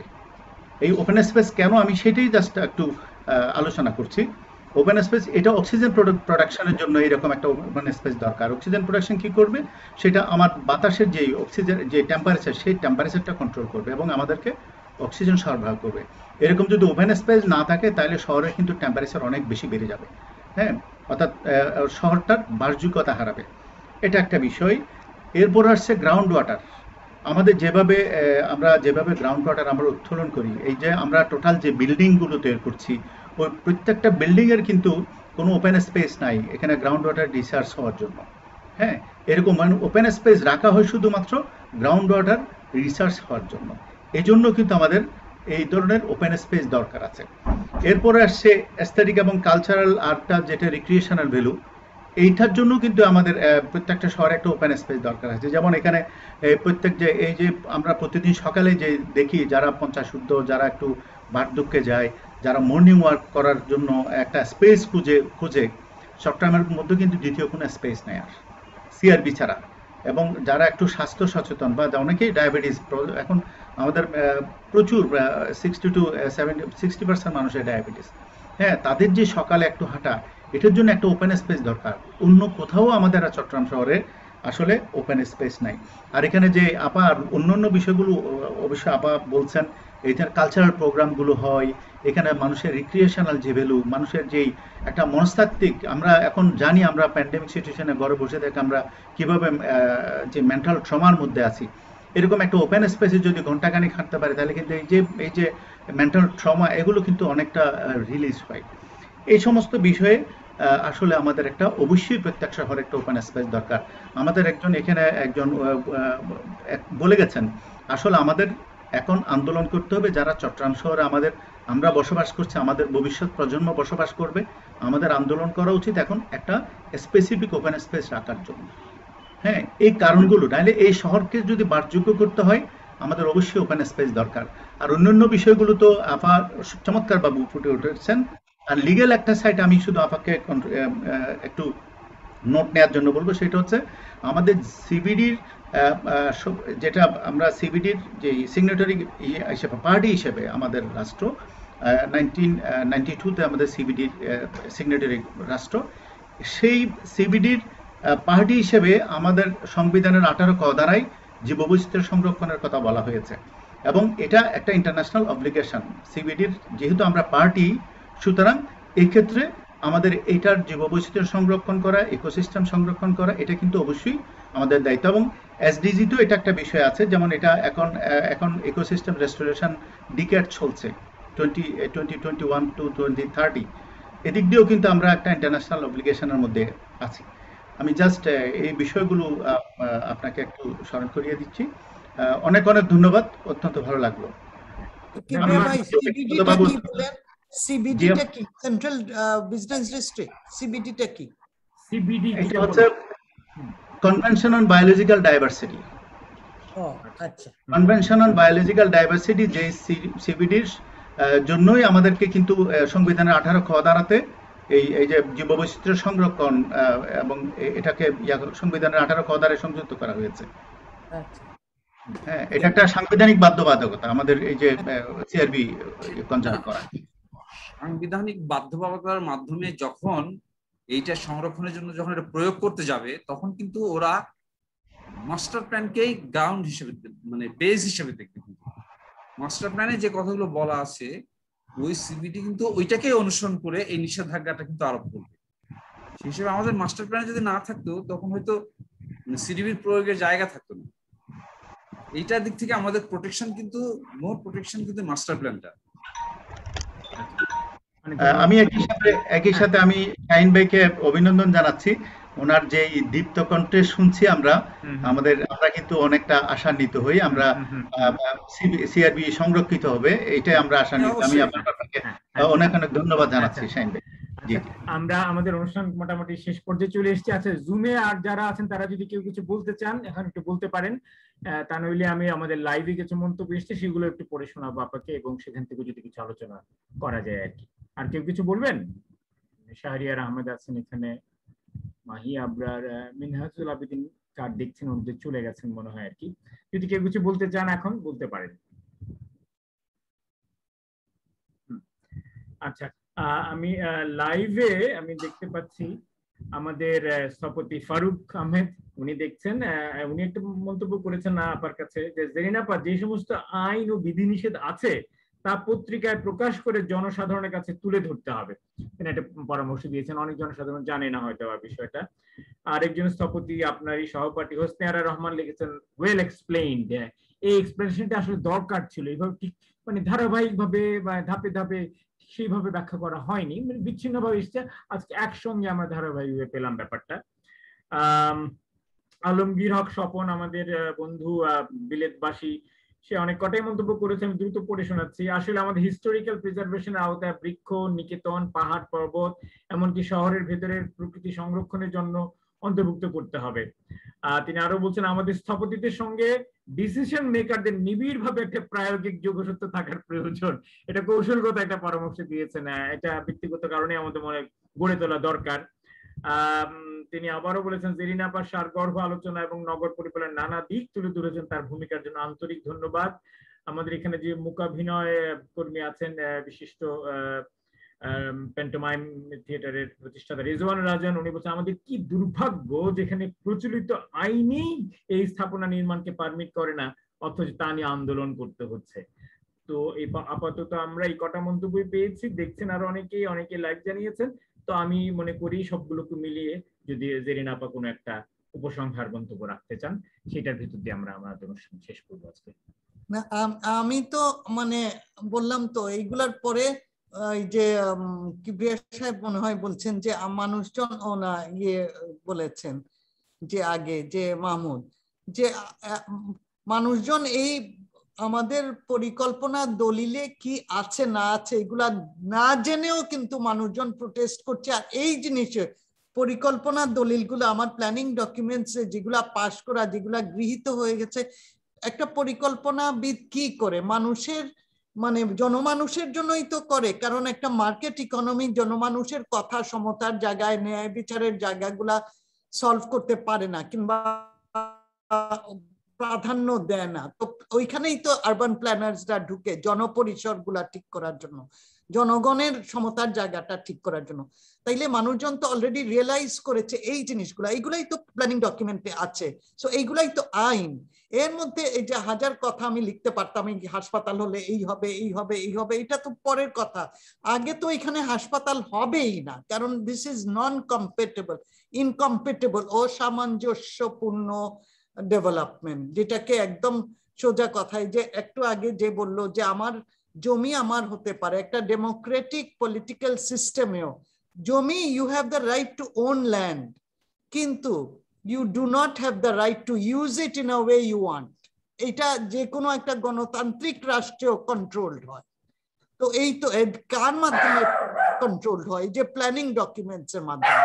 তারপরে না এটা প্ল্যানিং ওই যে বিল্ডিং কনস্ট্রাকশন আইনে আসবে কত উঁচা কত ফিট কত ছাড়তে হবে, কিন্তু প্ল্যানিং ডকুমেন্টই তো বলে দিবে কি ইউজে দিতে পারবে কিংবা দিতে পারবে না। কেন এটা বলে? কারণ আমার ল্যান্ড ইউজটা যেন ইনকম্পেটেবল না হয়, আমার জনগণকে যেন এটার ইম্প্যাক্ট, আমি যে বিল্ডিংটা করব এটার ইম্প্যাক্ট পড়বে যে চারদিকে নগরে কিংবা তার ওই পরিসরে কিংবা পরিসরের বাইরেও, ওই ইম্প্যাক্টটা যেন এমন না হয় যেন অন্যের অসুবিধা হয় কিংবা নগরের অসুবিধা হয়। তো একটা হসপিটাল করলে অবশ্যই হবে, এটার তো কোনো মানে এইটার তো কোনো বলাই বাহুল্য এই কথাগুলো, এর জন্য আমি বলি নাই। অনেক শহরে একদম সিটি সেন্টার থেকে বিরাট হসপিটাল সরিয়ে নিচ্ছে জাস্ট বিকজ ওই ইয়েকে ওই যে বললাম ওইটার ইম্প্যাক্টটা এইখানে পড়লে ঠিক হচ্ছে না বলে এরকম হয়েছে। আমার কাছে ছবিও আছে লিসবনের, খুব সুন্দর একটা, হঠাৎ করে দেখাচ্ছে, আমরা একটা আর্কিটেকচারাল ওয়াকে গেছিলাম, তো বললে এই যে দেখছো এখানে এই বিল্ডিংটা, এটা কি, এটা খালি কেন পড়ে আছে? বলছে না, এটা সরিয়ে নিচ্ছে হাসপাতাল, এখানে ইট ডাজ নট মানে উইথ গ্রোথ উইথ ট্যুরিজম সবকিছু এটা মানে ইনকম্প্যাটেবল হয়ে গেছে এই জায়গায়। তো যেখানে সিটি সেন্টার থেকে এরকম হাসপাতাল সরিয়ে নিচ্ছে এইখানে মানে এই জিনিসগুলা তো বললাম না, এটার অল্টারনেটিভ জায়গাও বললাম না। তোমরা টানেল দিয়ে ওই পাশ সংযুক্ত করছো, পুরা পটিয়া, বোয়ালখালী, আনোয়ারা, এই যে একটা বিরাট সাউথ চিটাগং, ওইখানে তো একটা ভালো মানের হাসপাতাল নাই, ওইখানে করো। নর্থে হাটহাজারি, আমরা সেকেন্ড অর্ডার টাউন বলছি, ওইখানে করো। সীতাকুণ্ডে করো, রেলওয়ের হাসপাতাল আছে খুব সুন্দর, এখন মেইন রোড চলে গেছে, ওই যে ঢাকা ট্রাঙ্ক রোড যেটা নতুন করেছে, আর ওই রোডটা কিন্তু এখন সিঙ্গুলার একটা হয়ে গেছে, আগের যে রোড যেটার উপরে ওদের আগের সেনেটোরিয়ামটা আছে, চমৎকার একটা সাইট, নদী দেখা যায়, পাহাড় পিছন দিয়ে। তো এইরকম সাইট ছেড়ে তুমি এইখানে কেন আসছো? মানে বিজনেস মোটিভ কত দূর হতে পারে এই জায়গাটা চুজ করার জন্য? তো সেইটাই বলছি, সেই জায়গায় আমাদেরকে আরো সোচ্চার হতে হবে। আমাদের জন অধিকারের জায়গাগুলা এতটাই আমরা ছাড়তে ছাড়তে, আওয়াজ না তুলতে তুলতে এই অবস্থায় আমরা দাঁড়িয়েছি। না হয় এটা কারো সাহস হওয়ার কথা না এখানে একটা বলা, যে এইটা একটা রাষ্ট্রের সর্বোচ্চ পর্যায় থেকে এইটার অনুমোদন কেমন করে পায়, এই প্রসেসটা কতটা নির্লিপ্ত আমরা, মানে আমাদের অধিকার নিয়ে আমরা কতটা নির্লিপ্ত যে এইরকম একটা জায়গায় যেতে পারে এই জিনিসটা। ওর তো ফার্স্ট ল্যান্ড ইউজ পারমিশন নিবে, তারপরে না আসবে হাসপাতাল। তো সেই জিনিসগুলো এইটাই আর কি, এই আওয়াজটা কিন্তু আমাদের তুলতে হবে, আরো ভীষণ ভাবে তুলতে হবে। আমার মনে হয় আওয়াজটা উঠেছে এবং এই আওয়াজ সহজে থামবে না, এবং এটা আরো জোরালোই হবে। এবং এটা সিআরবি কে ঘিরে শুধু না, সিআরবি একটা জাস্ট আমাদের সূত্রপাত ঘটালো, এইটাকে ঘিরে শহর কেন্দ্রিক, প্রকৃতি কেন্দ্রিক, মানব কেন্দ্রিক প্রতিটা উদ্যোগের জন্য আমরা এই যে আলম ভাই, এই যে টাইগার পাস মানে খালি এই যে ইতিহাস যখন বলে তখন খালি একটা বিল্ডিং কিংবা পরিসরকে সেভ করার ব্যাপার না, গাছ টাছ সবই হতে পারে, কিন্তু একটা রাস্তাও যে হিস্টোরিক্যাল রোডও যে সেভ করতে হয়। Tiger pass is a historical road, কারণ ওই সময় থেকে এটা ছিল। সিডি এসে এটা চড়া করতে পারে, কিন্তু এটা 1989-1885 থেকেও তো ছিল, কারণ এই পারে ওই পারে দেখেন না সবগুলা টিলার মধ্যে ওই ব্রিটিশ আমলের এসপির বাসা, অমুকের বাংলো। তার মানে এই রাস্তার উপরে তুমি কেমন করে একটা ফ্লাইওভার করো, এটার কি অল্টারনেটিভ নাই? আমরা বলছি আছে, তাইলে ইয়ে করো। আর এটা প্ল্যানিং ডিপার্টমেন্টকে বাইপাস করে কেমন করে এটা হতে পারে, এই ডিসিশন গুলা এই জায়গায়ও তো আমাদের ধরতে হবে। সিডিএ তো ওর প্ল্যানিং ডিপার্টমেন্ট ইঞ্জিনিয়াররা, আমি অত্যন্ত শ্রদ্ধার সঙ্গে বলছি যে দে আর ভেরি ইম্পর্টেন্ট এই সিটি যে কোনো বিল্ডিং উন্নয়ন কাজে কিংবা সিটি বিল্ডিং এ, কিন্তু ওদের কাজটা হবে একদম লাস্ট পর্যায়ে, যে তোমাকে এই দিয়েছি, এই হচ্ছে ডিজাইন, এখন তুমি করো, তুমি রড লাগাও, সিমেন্ট লাগাও, কিভাবে, কিন্তু তুমি ডিসাইড করবে না এটা উপর দিয়ে যাবে না, তল দিয়ে যাবে না, এইখান দিয়ে যাবে। এই decision has to be planners, urban planners দের। তো এইটুকু আমি বলবো যে এই স্পেসটা আমরা ক্রিয়েট করতে পারি না, এইটা এইখানে আমরা আপনি যে রাস্তাটির কথা বলেন, এই রাস্তাটির সঙ্গে আমাদের মুক্তিযুদ্ধের ইতিহাস এত সাংঘাতিকভাবে জড়িত। প্রথম প্রতিরোধ যুদ্ধ কিন্তু রাস্তার পাশে পাহাড় থেকেই মেজর রফিকুল ইসলাম শুরু করেছিলেন। এই যে সোয়াত জাহাজ থেকে অস্ত্র নিয়ে যেটা শহরে আসছিল, প্রথম বাধা এখান থেকে দেওয়া হয়েছিল আর কি। সেই কারণে আরো সোচ্চার হন আলম ভাই, শেষ করে দিচ্ছে কিন্তু ওরা এগিয়ে আসতেছে, তারপরে বলবে ও আমরা তো এখন থামতে পারবো না, নামাতে পারবো না। ওরা কিন্তু দেওয়ানহাটের ওইদিকে, আমরা বলছি ওইখানে নামাও, আমরা এখানে তোমাদেরকে একটা আনসার বলে দিতে পারবো, ইট ইজ ভেরি ইজি। তো সেইটাই আর কি, সেই জায়গাটা আমাদের খুবই দুর্বল। আর চুপি চুপি, এই যে আরেকটা জিনিস, চুপি চুপি করে কেমনে করে জিনিস হয় যে আমরা লাস্ট মোমেন্টে জানি, এটা এক বছর ব্যানারটা না টাঙালে আমরা জানতেও পারতাম না, মানে জানতাম না। আচ্ছা চিন্তা করেন, পাবলিক হিয়ারিং, গণশুনানি, এই ব্যাপারগুলোকে তাহলে রাখতে হবে। এক্স্যাক্টলি, এটার জন্য প্রফেশনাল একটা গণতান্ত্রিক রাষ্ট্রে এটার জন্য একটা প্রফেশনাল কার্যক্রম আছে। আমরা বলি মাল্টি সেক্টরাল ইনভেস্টমেন্ট প্রোগ্রামে একটা কোঅর্ডিনেশন, একটা সেক্রেটারি থাকবে, সবাই যা যা করবে ওইখানে ওই সাইটে থাকবে, উন্মুক্ত থাকবে, মানুষ ওইখানে কমেন্ট করতে পারবে, এটা নিয়ে ডিসকাশন হতে পারবে, এটা সেটা। তো ওইটা নাই কেন, চুপি চুপি একটা সাইন হয়ে যায়, পরে আমরা জেনে চিল্লাউল্লা করতে থাকবো, এই করতে থাকবো আমরা সারা জীবন। আচ্ছা আলম ভাই, ভালো কথা মনে হলো, ভালো কথা মনে হলো। এই যে গণশুনানির কথা বললেন, এইটা গণশুনানি কিন্তু এখন বাধ্যতামূলক করা হয়েছে। আমরা যদি আপিল করা যায় যে এই বিষয়ে একটা গণশুনানি করা হোক, এটা কিন্তু একটা বাধ্যবাধকতা আছে আইনগত। আমার মনে হয় যে এই সুযোগটা নেওয়া যেতে পারে। এই যে বেলা বা আরো যারা পবা যারা কিছু মামলা করার কথা ভাবছে, তারা তো এই দাবিটা তুলুক। এটা যে কোনো ছোট শহরের টাউন হল মিটিং বলে একটা কালচারের অংশ, যে কোনো সিদ্ধান্ত নেওয়ার আগে নাগরিকরা গিয়ে টাউন হল মিটিং এ বসে আর কি। আর এখানে এত বড় একটা কাজে জানতেও পারছে না। আমার মনে হয় শাহিনা সেটাও তাহলে আমরা মাথায় রাখবো, এবং যারা আইনি লড়াই যাওয়ার কথা ভাবছেন তাদেরকে ওইটার আমরা পরামর্শ দেবো আর কি। হ্যাঁ, তো যাই হোক, আজকের মতো করে তাহলে আমরা অনুষ্ঠান এখানেই শেষ করি। আপনাদেরকে অনেক অনেক ধন্যবাদ যারা যুক্ত হয়েছেন। আমি মনে করি এই কথাই শুধু নয়, আমাদেরকে এটাকে কাজে রূপান্তরিত করতে হবে, এবং কাজের জন্য যদি কোনো আন্দোলন, কোনো তৎপরতা প্রয়োজন পড়ে, যেন আমরা সবাই একত্র হতে পারি আবারও আর কি। এটা আমাদের বুঝতেই হবে। শুধু তাই না, এটার ভেতর দিয়ে একটা নতুন ভবিষ্যতের জন্য সূত্রপাত হয়, যে আমাদের নগর আমাদেরকে ছাড়া আর কেউ মানে এটাকে নয় সেও যেন করতে না পারে আর কি। তো জেরিনা আপা, আপনাকেও ধন্যবাদ এটাকে কষ্ট করে তৈরি করার জন্য। এটা একটা দলিল হয়ে থাকলো, এটা আমি মনে করি আমরা যে কোনো প্রয়োজনে ব্যবহারও করতে পারবো, কাউকে দিতেও পারবো, আমাদের নিজস্ব শিক্ষার জন্য, সচেতনার জন্য। এছাড়া ফেসবুকে তো থাকলো, ইউটিউব চ্যানেলেও থাকবে, তাহলে এটা যেন আরো আমরা প্রচার এবং প্রসার করতে পারি। তো আপনারা সবাই ভালো থাকবেন, সুন্দর থাকবেন, আপনাদের সবার মঙ্গল এবং কল্যাণ কামনা করে আজকের মতো আমাদের অনুষ্ঠান এখানে দিতে যাচ্ছি। শুভরাত্রি। ধন্যবাদ। অনেক ধন্যবাদ। ধন্যবাদ ধন্যবাদ মোশাররফ ভাই। ধন্যবাদ।